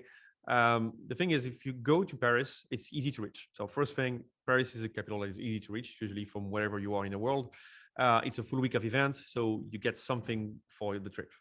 The conference itself, it's not that expensive. We try to be one of the cheapest of the ecosystem, and you can have a whole week of stuff happening. So the ideal ETHCC on a normal sedentary situation is that we have a job fair on the Monday. You meet VCs, you meet people, you meet probably your new employer, or you meet your new colleagues. You have 3 to 4 days of conference, and then you have a hackathon. And around that, you get parties all the time, like or events all the time, or side things happening all the time. And if you are grounded, like if you cannot come, if you cannot travel, we are an open source promoting association. So everything is available online. All the talks are live streamed and available right away, like 1 hour or so after the day, directly on YouTube. So like check it out. If you cannot come, just be there. Look at the conference from your remote place, and hit us on Telegram, hit us on Twitter. We're very happy to talk with you, and do apply to the speaker call that we will probably publish in November. So last question for you, Jerome. After ETHCC is over, either at the end of today, tomorrow, or Thursday, what other events are you excited about that you're going towards? My main party years was 10 years ago, like when I was at school, and back then the music crowd in Paris was the French Touch crowd, the headbangers, Daft Punk, Justice, and so on. And the Aave team managed to get all the DJs from this label to come and play tomorrow night. So I'm very excited about that. I still have to work on my presentation for the closing talk, so I hope I don't get too excited during this party, but that's definitely something I will head to. There is the Ledger closing party also that I'm really looking forward to, because it's on a rooftop near the Seine. It's going to be a beautiful setup. Well, I think I'm mentioning only parties, but yeah, I need to take take some of the pressure off after this organization, and I'm taking a small trip to family place after the conference. But yeah, so I'm mainly staying for ETHCC and looking at a couple of side events, and being super busy finalizing the last thing that needs to be finalized. But I think there is a hackathon being organized this weekend that I I won't be able to attend. But I think CoinFund is running it, and it's super exciting stuff being built around NFT with them. So it should be cool. I follow that from my holiday place. Awesome, Jerome. Well, as somebody who really thoroughly enjoys meeting real life crypto people in the real world, and I do believe that eventually crypto will come to take over the world. And so we also need to come together in the real world as a community. So thank you for just organizing ETHCC, for the last 4 years and continuing to do it into the future as well. Well, definitely. Thanks for coming. That's those events happen because people are coming. We try to make everything easy so they can come, and so far they decided to, and that's great for us. And you can count on us to host it again next year. Impossible n'est pas français. All right, guys, I'm here and pleased to be joined with Aya Miyaguchi of the Ethereum Foundation. Aya, you just got done with a talk here at ETHCC, and for those that weren't able to attend, can you kind of give them a preview about what you talked about? I spoke about Ethereum Infinite Garden and how I see what's the most special about Ethereum, I think, and then this was about it's not just about the technology, it's actually the people and how the community members play in the Infinite Garden of Ethereum, which is that basically this is not really about winning. This is really, the game is supposed to continue, right? And then so you play for the purpose of continuing to play. So that was the talk. And then also I introduced one of our fellows of the Ethereum Foundation Fellowship Program. This is the first cohort. And then she explained the project that she's working on, which is the Giga, and to connect schools with internet, and then also provide transparency and also all the better governance and everything with the power of Ethereum. So, and then also I introduced her as one of the gardeners of the Infinite Garden. I love that metaphor about Ethereum as a garden. And in the Ethereum world, we're all about long-term games and iterative games. And we are finally back into the world of more Ethereum events in real life, real events. And so now that we are all back as a community in ETHCC, once again, for the 4th ever ETHCC, what are you really excited to see, or who are you excited to see talk? Or what are you about ETHCC are you particularly excited for? In general, just like everyone else, I was excited to get together with other people again. It's been a while, and also, EF organized DevCon, and we've been kind of postponing it for many times, and then we kind of appreciate ETHCC to organize this almost that first event to happen after the COVID started to happen, and then. So I think the whole DevCon team is here to learn what it's how people are experiencing this after the time that people were waiting. So yeah, and also the combination of the thing that I wanted to send, the message that I wanted to send, which is about the Infinite Garden, and also I kind of wanted to see how people are enjoying after a while. So that was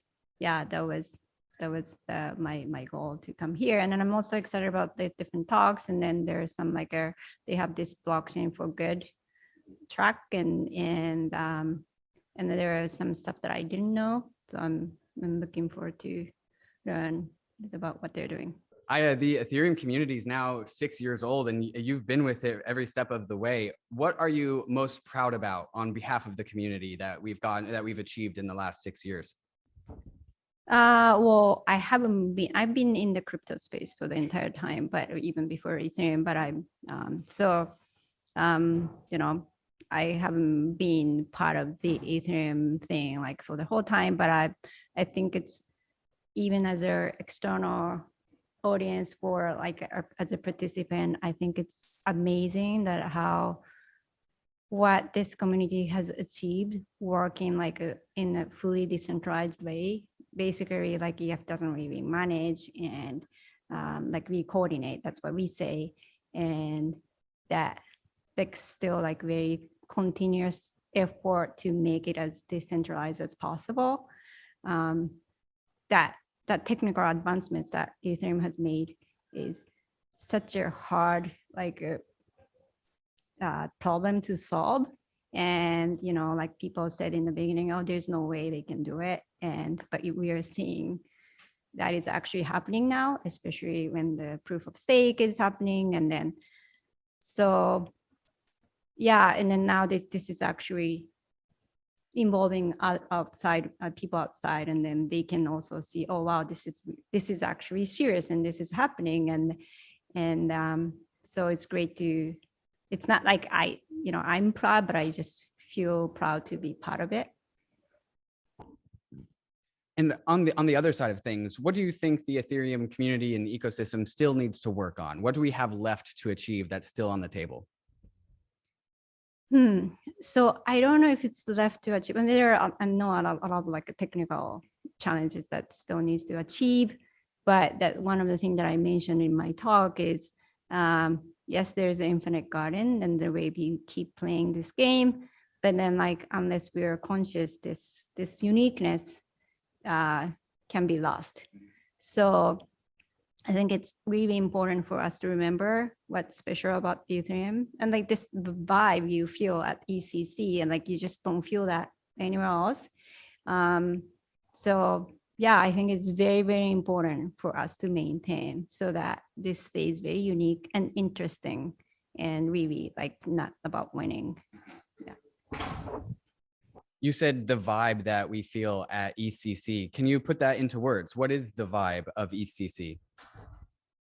I think there's certain seriousness, like what people talk about, like some like like geeky conversation about technical things, of course, because it's an Ethereum event. But then there's like always down to earth openness that you get to come talk to anyone, and then they're open to answer to your questions. So that you don't feel that, I mean, like we feel that at DevCon too, but we don't maybe feel that at regular business conference, or so that the openness and the down to earth vibe, and also like you basically people are always ready to be open to have conversation with anyone, and I always love that vibe about any Ethereum events. That definitely resonates with me. I think that the moment I realized that I wanted to be in Ethereum was at my first Ethereum event ever, ETH Denver. And it was just a matter of the conversations and the people that I met at the Ethereum event. It made me realize that it's not something that I wanted to miss. I didn't really know what Ethereum was at the time. I didn't really know what I could contribute at the time, but I just knew it's something that I didn't want to, read in a book later. I wanted to be a part of it as it grows. And speaking of experiencing it, we are on camera here at Bankless, while we are also on camera for the Infinite Garden. So tell us what it's like to be a part of a story of Ethereum's first like high production movie documentary. What's that like? Yeah, so this is it's been very interesting because like I explained about Infinite Garden, the idea itself when I first talking to the team, the Crew Optimist team, and then they were still learning about what this was about, and then I was learning about them, but we gradually felt like this like alignment that okay, like I believe this team actually understands. And so I started to trust them, and then it's just like an idea. It's not just I gave one inspiration, but then it has evolved in a way that all other community members gave them ideas, and it's still evolving, right? So we don't know because they just started and then they just finished the fundraising, achieved the fundraising, and so I like this almost like an experiment like this. I don't know this how normally regular documentary is made, but yeah, it's been like discoveries for both of us, but also for them to learn about. And then now they actually understand a lot of like things in Ethereum that like it's hard to catch up with everyone or everything, but I'm very, very excited how this is going to come, that I don't even know how this is going to become, but I can see that like a positive vibe coming from people, from the community members, and the support from everyone. And this was like, I heard that even the creative production side is because this was raised in a way that like a decentralized way. So yeah, I'm actually, I didn't know when we started this how this was going to go, but I'm very, very excited how things are going, and I'm just looking forward to see the unknown yet. Yeah. So my last question for you, Aya, is we're not totally out of the woods yet with regards to COVID, but we're all here together. We're in Paris. What are you looking forward to in Paris after ETHCC is over? Do you have any cool Paris plans? I don't have plans yet, but I'm a huge fan of natural wine. And then France is the biggest, place for that. I was actually just in Tokyo before coming over here. Yeah, and then I even saw an event happening tonight that people are going to talk about the Ethereum for good, and then also drinking natural wine, that kind of thing. Like, it just never happens if you are not in Paris. So yeah, but I mean, if I start talking about natural wine, I talk too much, so I will stop there.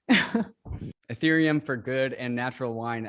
That's the place I would expect to find Aya Miyaguchi. So Aya, thank you for coming on the show and telling us your ETHCC experience.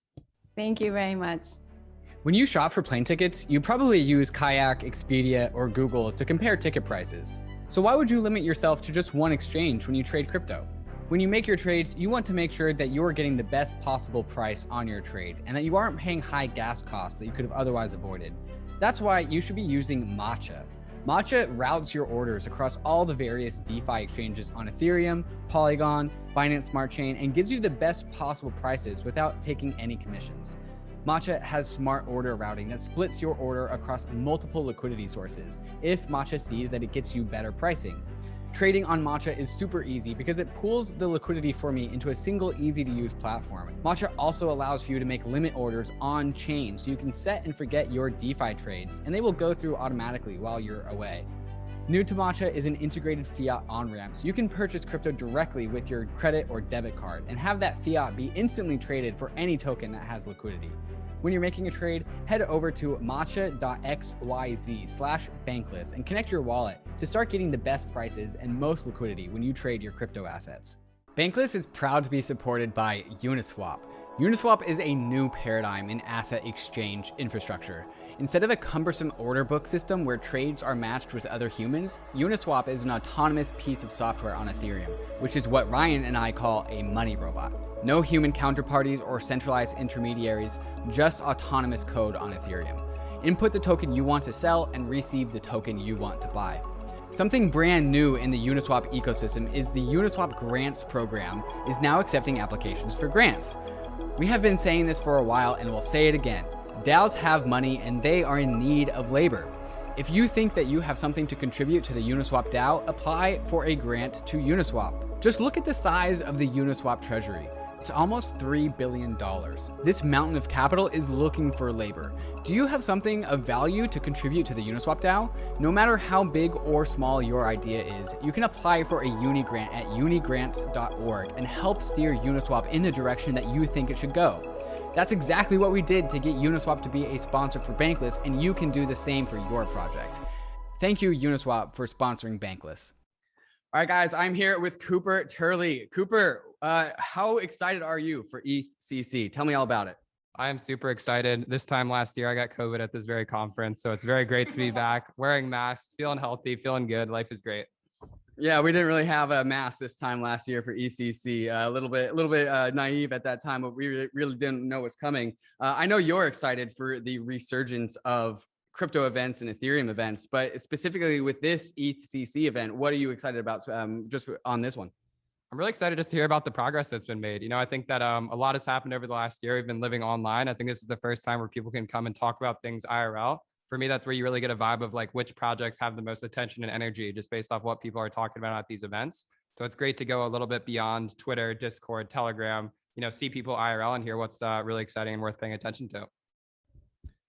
definitely one of the biggest innovations in the last year while we were all home is stuffs in both DAOs and NFTs, which are largely, status and social games, right? Like DAOs are social communities, and NFTs are largely things that are about, status, which is inherently a social phenomenon. So I think it's actually really cool that a lot of these events that are coming out of COVID are DAO and NFT, have DAO and NFT themes. And I know that you are particularly focused in the world of DAOs and also the creator economy, which is also a social element as well. And you just came out of your talk. So can you guys, for the people that are, were at home and weren't able to attend ETHCC, can you kind of give them a little teaser of what your talk was about? Yeah. Absolutely. So I gave a talk on the future of music. As you said, I think this is an industry that's ripe for social and financial disruption. And so for me, being able to talk about, how NFTs play a role in the future of audience, how governance makes sense in a more broader context. I just love this design space of every creator feeling like they're on the startup now. And so being able to take these tools and apply them in both crypto and non-crypto native ways, that's kind of the intersection I sit at. How do you take a DAO and make it understandable to someone who's never used MetaMask before? And how to use tools like POAP to basically do NFTs at IRL events, despite the fact that no one's ever set up a wallet previous to that. And so who and or what panels are you really looking forward to speaking about? And, there's always that funny little line where the audience looks towards one artist, but then that artist is their savant or their person that they're interested in is somebody else. So who's the person that Cooper is interested in seeing on stage talking?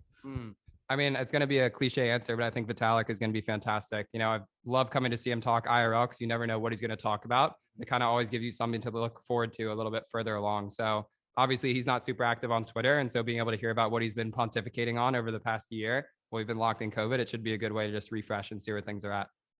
Yeah, Vitalik has a habit of delivering always really hot keynotes, and I'm also excited for that one as well.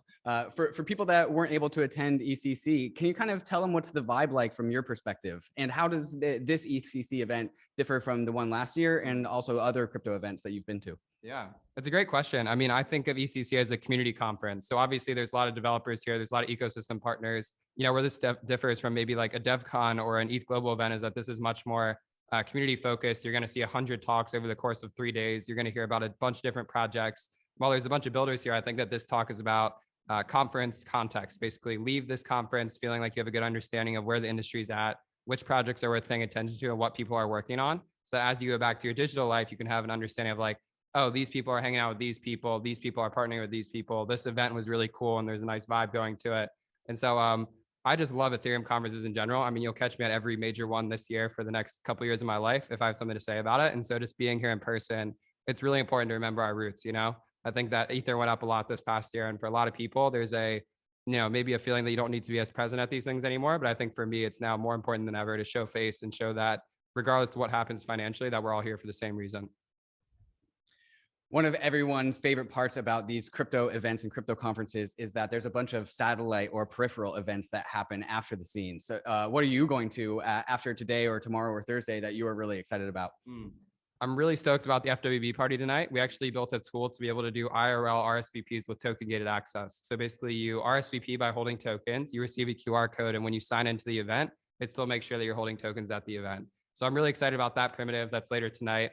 Going to be going to FedA DAO with Uniswap and Upshot. Got some awesome DJs that are playing there. The rAAVE party tomorrow night with Boys Noise is going to be fantastic. And then Thursday night, the ETHCC closing party should be a really great time.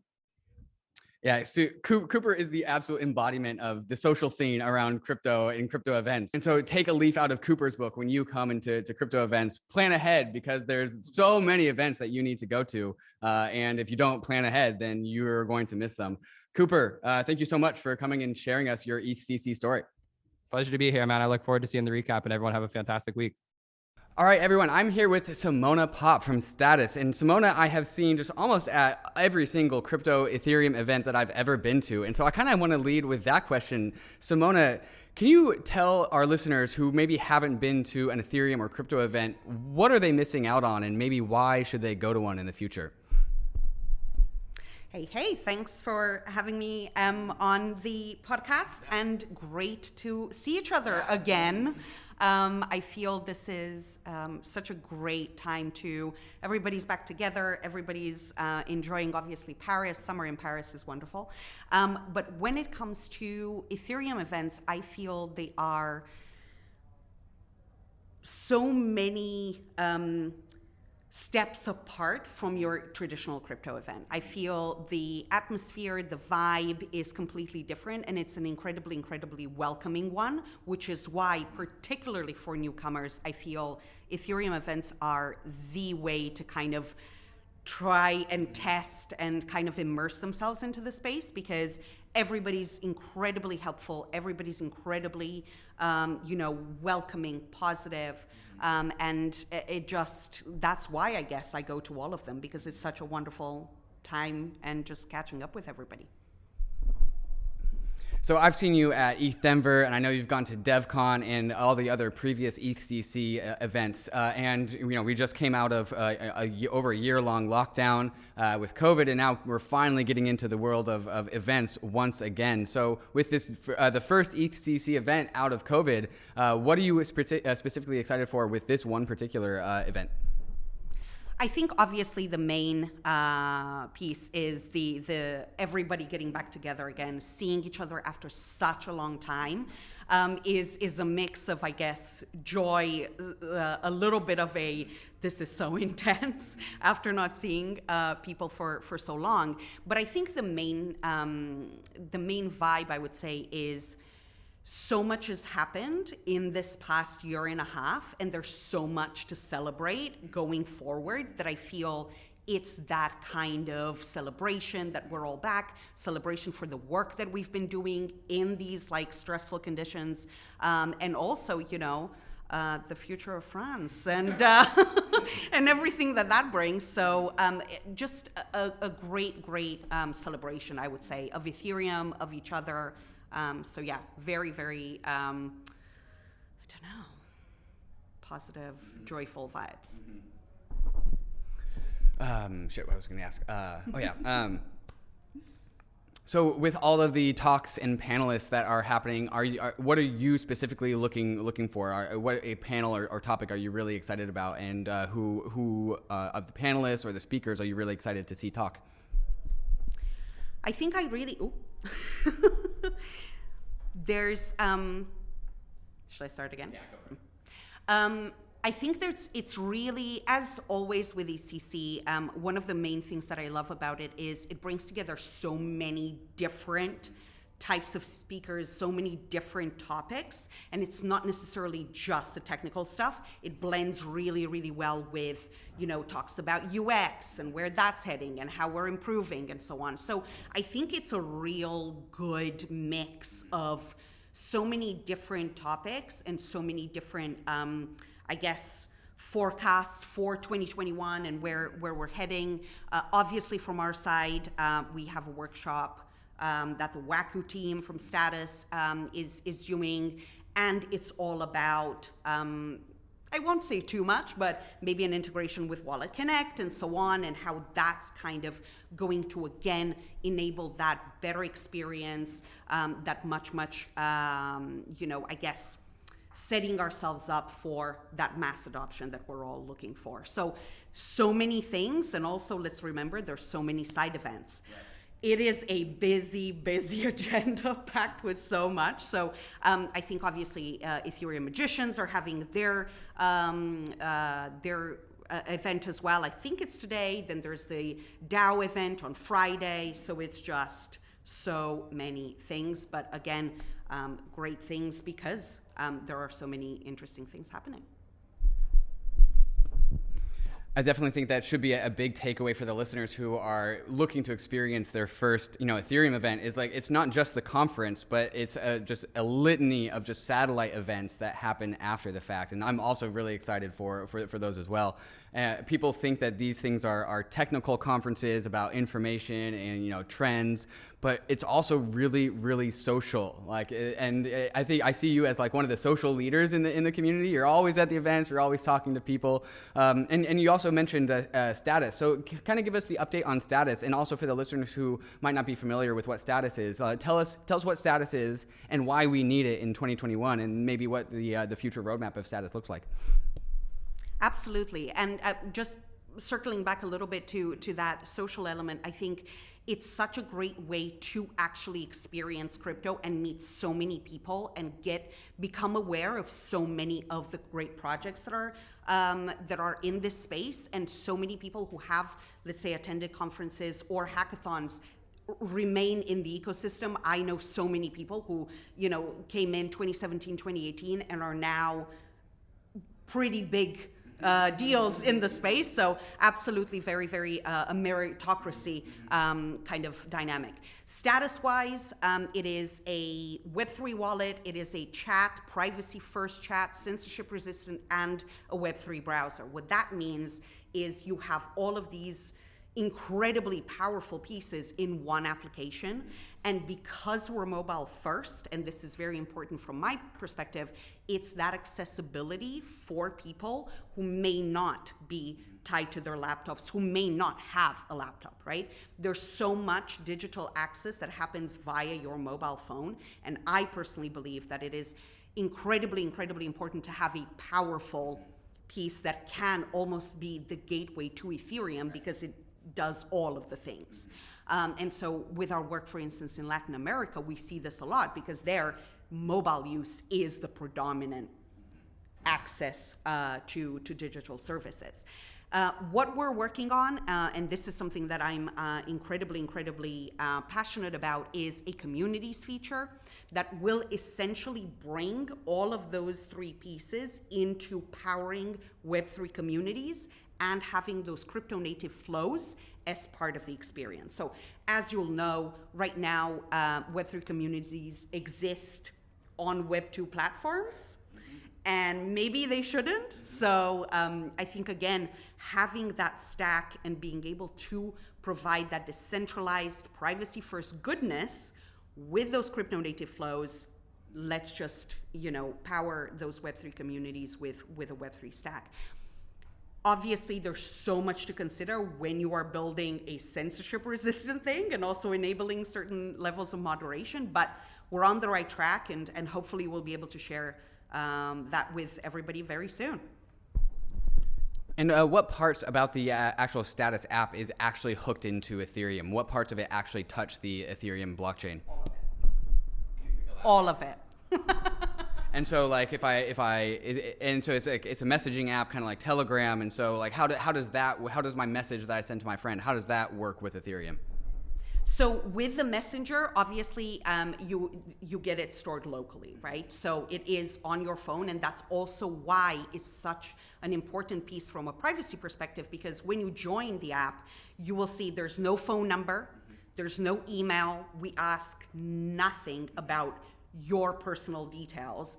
You get assigned a random 3-word name, and then you can store contacts locally so that I can know that it's you, but I'm not divulging your identity to the rest of the network. So that plays a really, really important role, not only from the privacy perspective, but also from the, from the storage perspective, from where the messages get stored, or how long they're stored for. We're now working on editing and deletion as well, which wasn't a feature before, but obviously we recognize that those are incredibly important pieces of the chat experience. And so with all of those combined, I think we can really achieve that level of censorship-resistant protocol, but levels and tooling for moderation at community level. And that very much feels like a user's private key and public address, right? Like where you just are given the infrastructure you need without having to ask for permission, right? Right. You're just kind of using that same model, but now we are extending this into like the more traditional app layer that people are used to. Simona, it's been fantastic talking to you. I have one last question that I think you are uniquely capable of answering. How would you illustrate the trend of crypto events? Crypto events were very different in 2013, 14, 15, and then Ethereum came along in 2015, and it had its own trend or trajectory. How would you say that they've changed into? What is the arc of these crypto events? How are they changing over time? I definitely feel there's a lot more substance that we're focusing on right now. And also, if you look at everything that is happening, even at ETHCC right now, there's a lot of activations and there's a lot of opportunities to engage with the applications. And I feel obviously we're now at a stage where there's a lot of the applications are live, a lot of usage and so on. So you are able to experience it in a much fuller way, I guess, versus listening to talks and, oh, it's coming. We have it now. And there's a lot of, I mean, I used to do this a lot with, you know, my previous role with the Bounties Network, do a lot of bounties for engagement. And now I'm seeing people really immersing themselves in those applications, in those activations, and really getting a taste for what it is like to literally use Web3 applications now. And obviously, see if we need to improve the UX, do this, do this, do this. But it is a process almost for the community, by the community, right? And we all build together, we help each other out. And I think that's also an incredibly, incredibly powerful piece about Ethereum, is that we are all in it together, right? And the tide lifts all boats and all of that. So it's an incredibly, incredibly collaborative space. And I think we're gonna see a lot more of those happening, where we collaborate together, projects working together to create engagements. So yeah, I think a lot more immersion in the future. I think what I've already seen in that same vein is we are seeing people talk about the next products rather than the first products, right? Stani from Aave comes out and says, I really think credit delegation is like what's next for DeFi. After he's already, you know, deployed ETHLend and then turned it into Aave and already done all these other products, we are now able to talk about, it's like, we already have this first generation of products that were built on what comes next. And all of a sudden we go from like an industry of speculation and, you know, what could be into what is and what is next. And I think that's really just an illustration of the maturity of this industry that we've come so far. So I'd love to give your perspective on that, but also with going back to the trajectory of crypto events over time, what about attendance? Are they getting bigger and bigger? And what's attendance like over time? I think one of the main things is potentially, yes, getting bigger, but also the piece that is most exciting for me is we're seeing more and more newcomers. Mm-hmm. And this is a trend that, for instance, I've been judging ETH Global events, I think, since their inception, and it's a wonderful kind of way of keeping track of just how many people are coming into the ecosystem. Because, I mean, the latest one, I think we had 45% were newcomers, wow, which is incredible. If you look back at 2019, I think we had 10%. Sure. So that for me is such a great signal that we are heading towards that adoption and heading towards the fact that more people are interested and they're coming to build and they're coming to, you know, connect, and they're coming to actually potentially cross that bridge from Web 2 and whatever it is that they're doing now to Web 3 and you know, the future that we're all building together. And so I think potentially getting bigger, but I would say that's not necessarily the you know, the metric that interests me is what's that audience profile? Who is coming? What are they doing? And you know, seeing that engagement from newcomers is perfect. I think the combination of having a lot of newcomers plus a lot of products that we are already having delivered and talking about the next products, that's a very different environment from like the crypto events of 2018 and 2017, where we have a lot of newcomers, but it's all, you know, ICOs and speculation on the future. So I hope that these new products that we're all talking about on stages and all these panels make all these newcomers, you know, stickier, and they stick around, and hopefully we all see them at the future crypto events as well. And Simona, I hope I see you at the future Ethereum events as well, and which I'm looking forward to going to all of them, and I'm sure you are going to be there. So Simona, thank you for telling me your ETHCC story. Thank you so much. And yeah, let's have a great week. Cheers. Hey guys, I'm here with Joseph Delong of the SushiSwap protocol. And Joseph just had a fantastic brand new announcement that he debuted here at ETHCC. And so you've probably already seen it by now because this podcast is coming out a few days later. But Joseph, for people that weren't able to watch you give your presentation, could you kind of give us the elevator pitch of what SushiSwap just released? Sure. We released a new AMM called Trident. And this our new AMM is actually built on top of Bento Box, our platform that allows you to have strategies on the underlying tokens. And so the tokens come in, and applications like Kashi or Trident, which is our new AMM, on top have access to a virtual balance. But so you can kind of like do your regular swaps, but underneath the actual underlying tokens are taken and exercised into a strategy. And so you get extra yield for anything that you have deposited. So that's like you have Bento Box, which is a place where applications come and deposit assets into. Bento Box makes those assets be able to find yield in DeFi. And then Bento Box credits a certain application with the amount it's deposited, right? So it's kind of like a referral system in a way. It goes back to the depositor. It's more like it's more similar to the banking system. If you think of it like you go and you deposit your money in the bank, right? And then you have kind of like this balance on. They don't have a shoebox that says David's money, right? They have kind of like one big shoebox, and then some of that money goes in and gets kind of like lent or invested. Yeah. It's very similar. And so your announcement actually goes even further than that. So tell us a little bit more about the further changes to the SushiSwap protocol. So we have 4 new pools. First, I think everybody's anticipating that we built a concentrated liquidity pool. And that's great for like kind of getting best prices on like blue chip assets, but it's more difficult for liquidity providers. And we've kind of like built a whole new interface to make it very simple for LPs to stake and set their ranges. The next part is hybrid pools. Our hybrid pools are a stable swap pool where you're able to swap like-kind assets like USDT to USDC, REN BTC to WBTC, things that are similar that are going to hold a peg together.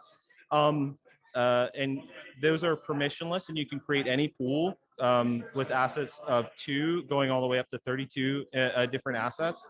The third pool type, we brought back our constant product pools with a 15% gas efficiency and then a 2x like capital efficiency because it's built on Bento Box. Our fourth pool are just weighted pools. So this is turning SushiSwap more from just, a fork off of Uniswap v2 into something more of like a suite of services. Can you elaborate on just what do you think this means for the trend of where sushi is going? It sounds like it's doing much more than what it was originally. So we had like our own like developments with Kashi and Bento Box and Miso, but we're still kind of like reliant on, kind of like this fork legacy code. And this kind of, I think, symbolizes like sushi growing up as a platform. And long term, what you're going to see is you're going to see a platform where all these different services are integrated together. And it's going to be a very friendly experience for users. Very cool. And I think it's one of the greater Ethereum and DeFi's favorite stories to see SushiSwap start as a fork of Uniswap v2 and then completely blossom into something brand new. Who do you think what's the average DeFi user that's really going to use these new services that you have? Or is this more of a product for other applications? Where do you think these new SushiSwap products are really going to see traction? Well, I think we're going to see it from the LPs. I think that concentrated liquidity positions have proved themselves to give like best prices, and that there are going to be active LPs. So we're going to try and capture some of that market. As well as like continue using I think like each of these different pool types has like excels at a different type of a token. Like for instance, concentrated liquidity positions are good for like DeFi blue chips and getting best prices. Our hybrid pools are good for like stable swaps, like kind assets, like really excel in those. Our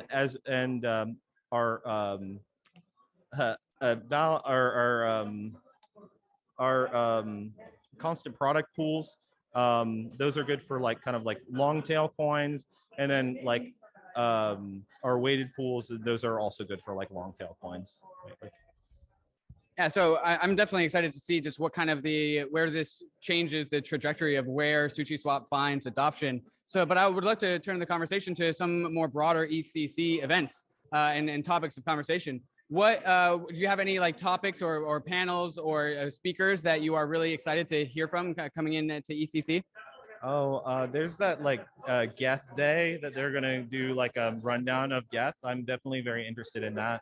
We, coming from a protocol background as well as like needing to build better infrastructure for sushi. I think that like the protocol infrastructure is just not there, and we need to build something like more robust to give us like better data availability, I think. Yeah. And overall, like, are you just stoked to be back at crypto conferences? Before ECC, were you a big crypto conference guy? And how is this ECC a little bit different than the other conferences that you've been to?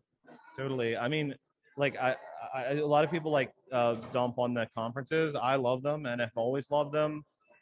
Right before lockdown happened, the place that I was with ECC, and it felt like in hindsight, looking back, like you know, like the Empire Strikes Back is kind of like the end of Empire Strikes Back, and like everybody's getting COVID. Well, actually, there's this like new like mystery virus. Everybody's like a little bit scared of. Everybody gets it at the conference. The future of DeFi is like people like maybe recognize that, but the future of DeFi was uncertain at that time. And now we've come, you know, 2 years, and the future is very certain. And we're back, you know, and kind of like the world's recovering from this. Yeah. Awesome, Joseph. Well, thank you for coming in and sharing your announcement with us. I'm sure Bankless listeners will go out and find more in the preceding announcements that come out of this conference. And also, thank you for sharing your ECC experience. Thank you very much. Thanks for having me. Yeah. All right, guys, I'm here with Jordi Baylina. Jordi is the founder of Hermez Network, correct? Yes, that's right. And Jordi, we are here at ETHCC, which I'm really excited for. So tell me, what about ETHCC are you really excited about? Yeah, it's for me, ETHCC is a very, very special conference. Personally, it's my favorite. It's my favorite conference for many reasons. For example, here is where we start the Identity project. That's the team that's doing all the Hermez and so on. So we start together with my partners here. Paris is very close home. I'm from Barcelona. I'm living right now in Zug, but it's very close to Barcelona, so it's a very easy trip. And you know, the Paris. You know, I've been this weekend, for example, in Paris, and when you walk in the streets of Paris, you start to feel very good. And you know, going to Paris for this conference, at least for me, it's my feelings starts rising up, and very excited, and especially after the pandemic. You know, I'm so happy that this to be the first conference, the first real conference, the conference in place conference, because you know, it's this is special, and it's like coming back a little bit to normality. I know that we are not still like full normality, but at least we have a conference, a real conference, where with the speakers, with the people, we miss it, and I'm absolutely excited about this conference. And well, yeah, let's see how this week works. But we are also presenting a lot of new stuff. We have been working a lot during this pandemic, and then it's like, okay, let's start over again. Let's come up again. So it's very excited. Yeah, it's also my first time in Paris, and the energy in the city is like pretty nice to feel. And I also think it's pretty cool that the crypto world, the Ethereum world, is really one of these first industries that's really planting its flag and saying, hey, we're going to do real life stuff again. So I'm also really happy that events are picking up. Is this your first EC, or have you gone to the other ones before? Yeah, I think I've been in all of them since the beginning. Yeah, so it's not my first EC for sure. So what about this particular ECC are you particularly excited for? Are there any speakers or panelists that are on the agenda that you are really interested in seeing? Yeah, I think personally, I'm very interested, because there are a lot of projects, especially in layer 2 scalability. That's the main. Of course, there are other topics, but probably if you ask me myself, this is the one that I'm more interested from. We are at this point where this technology is available, and we are engineering, we are building these scalability solutions. So I think it's going to be very interesting to listen all the projects, how they are approaching these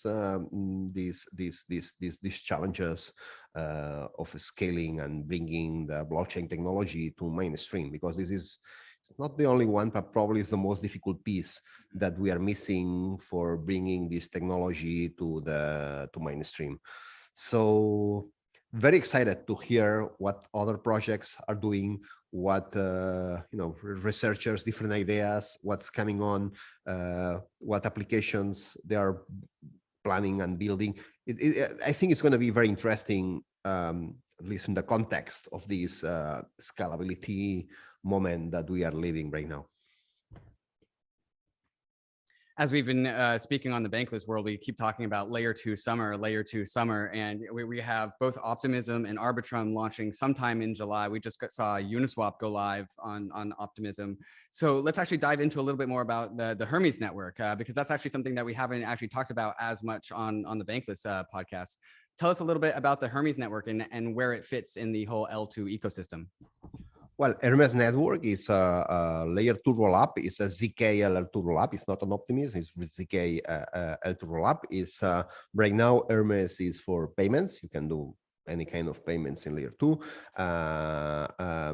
It scales a lot. You know, right now each transaction can hold 2,000 transactions, and in Ethereum block, it fits 15 transactions. So actually, you know, the actual limit would be to have 2,000 transactions per second, which is 2 orders of magnitude more of what's Ethereum right now.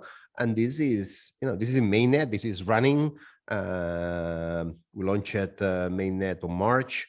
The smart contract already hold $30 million at certain points. So from the security perspective, we are, you know, we are getting this point that, well, looks like start being safe. You know, that these things, you can never say that something is fully safe, but well, it looks good on this.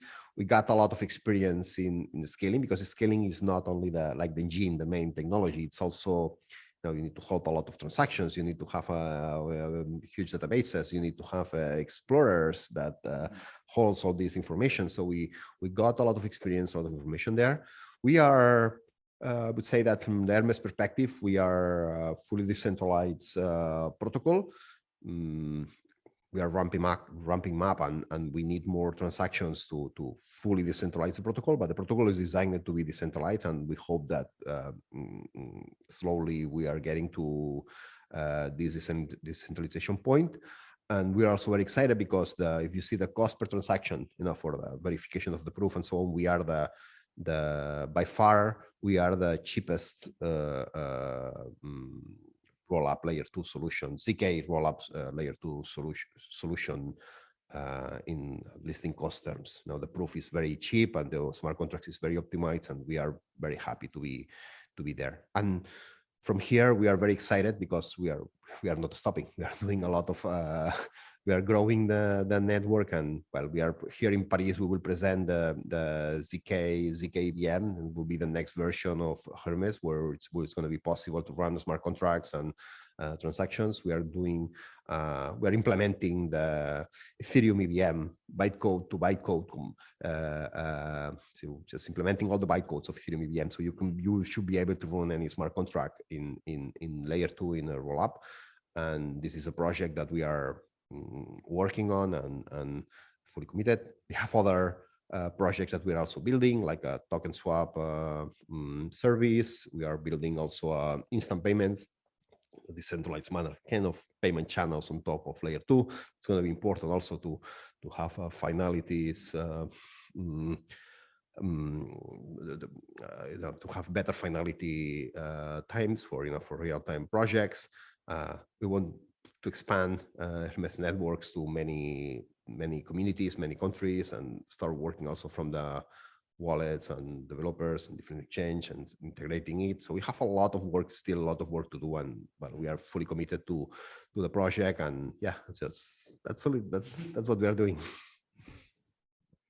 So often there's a little bit of confusion between the difference between like a sidechain and an L2. So I just want to make the Bankless Nation completely, up to speed. Hermez Network is an L2 with zero compromises to the security and decentralization that Ethereum has, which is what we like when it comes to trustless technologies. But differentiating itself from optimistic rollup technologies like Arbitrum and Optimism, Hermez is a ZK rollup, which has some interesting different properties that the optimistic rollup side of things don't have. Can you kind of just illustrate and elaborate on what those are and how that kind of changes what Hermez Network is? Yeah, well, a layer 2 solution, the idea is that there is a transaction. So it's a layer 1 transaction that actually packs like many transactions. So you have a state, and then you say, okay, I'm going to process 2,000 transactions. So you just put a new L1 transaction, say, look, the new state, well, after processing all these transactions is this one. And then you just send that. The difference between Optimism and ZK rollup is an Optimism, the coordinator just say the new state, and it can be good or wrong, I say valid or wrong. He sets that state, people, they have to check by themselves some way, and then there is a mechanism for challenging this step. It's like, okay, if the coordinator have puts an invalid state, somebody can challenge that state, and if he's not able to prove that this is a valid state, maybe there is some collateral that the coordinator will lose or things like that. This is the idea of Optimism rollups. ZK rollups are different. So you put the new state, but you also put a cryptographic proof that this state is valid. So you don't have to worry about all these systems. You see this valid, it is okay. It's validated in on chain in the same smart contract, and that's it. You know, that's end of the story. You don't have to wait or be sure that this coordinator did something wrong, and then you have like to go back and you enter to these gaming, game theory ideas. The problem of ZK rollups, so the ZK rollups for this is much better idea. You just put the new state and you forget about that. The problem of the ZK rollups is that you have to compute this proof, and this proof is not easy to compute, and you need a lot of computation resources to do that. And this is the technology that actually is growing, the one that we are working. 2 years ago, computing this proof was like crazy. It was almost impossible, I would say. Right now, it's the technology has improved a lot. Even the mathematical algorithms has been improved a lot. So this is being every time easier. And also, for example, for the ZKVM, ZKVM, building a ZKVM in Optimism way, I would say it's quite easy. Okay, it's easier because you just validate the virtual machine and that's it. Building that in a ZK rollup, where it's a little bit more complex because you need to build circuits that process programs that. And this is more complex, but it's absolutely doable. And as I told you before, in Hermez we will present and we will explain, I think, quite deeply from the technical perspective how we are going to build that a little bit. We are going to show the details of what are the different pieces that we put together to build this ZK rollup, and we will prove that this is absolutely possible. And not only that, we are going to prove also that we can do it without changing the EVM protocol, without changing the ecosystem. And this is the new thing that we will present here in the SEC. Fantastic. Yeah, I'm really looking forward to that different construction coming out. And importantly, I think the first difference I think people will experience if they were to use Hermez Network is that those withdrawals out of the layer 2 doesn't have that 7-day withdrawal period. That's correct, right? Exactly. Yeah, that's withdrawing Hermez is just a layer 1 transactions, and you just withdraw. And for example, one of the things that's interesting in Hermez is that you have it, we call it the forced withdrawal. So the coordinator can never lock up your funds. If you want to withdraw your funds, you can always do a layer 1 transactions, and you will also recover the funds. We're trying to follow the principles of censorship resistance, and this is, for example, one of the properties of Hermez. And yeah, it's immediate. Just do the withdraw and like a normal transaction. It's a little bit expensive because withdraw we need to prove that money is inside, so it's a little bit expensive transaction in gas terms, but not that much. It's just you can recover the funds, and yeah, that's it. And of course, it's more important that you actually have the option to do that rather than actually needing to do that. Having the option is important. Jordi, when ETHCC is over and you go around and touring Paris, do you have any Paris plans? Any Paris plans? well, I've been this week, as I told you, I've been this weekend already in Paris. So after the ETHCC, I'm going back to Barcelona in this case. But yeah, I enjoyed Paris during this weekend, and as I told you, it's amazing. You know, I charge myself a lot just being around Paris for this weekend, and yeah, hoping for the next years. You know, for the next year to continue this amazing conference. Well, Jordi, thank you for stepping away for the conference for a moment and coming and talking about Hermez Network to the Bankless Nation. So cheers, and I hope you have fun. Thank you very much. Hey, we hope you enjoyed the video. If you did, head over to Bankless HQ right now to develop your crypto investing skills and learn how to free yourself from banks and gain your financial independence. We recommend joining our daily newsletter, podcast, and community as a Bankless Premium subscriber to get the most out of your Bankless experience. You'll get access to our market analysis, our alpha leaks, and exclusive content, and even the Bankless token for airdrops, raffles, and unlocks. If you're interested in crypto, the Bankless community is where you want to be. Click the link in the description to become a Bankless Premium subscriber today. Also, don't forget to subscribe to the channel for in-depth interviews with industry leaders, Ask Me Anythings, and weekly roll-ups where we summarize the week in crypto and other fantastic content. Thanks everyone for watching and being on the journey as we build out the Bankless Nation.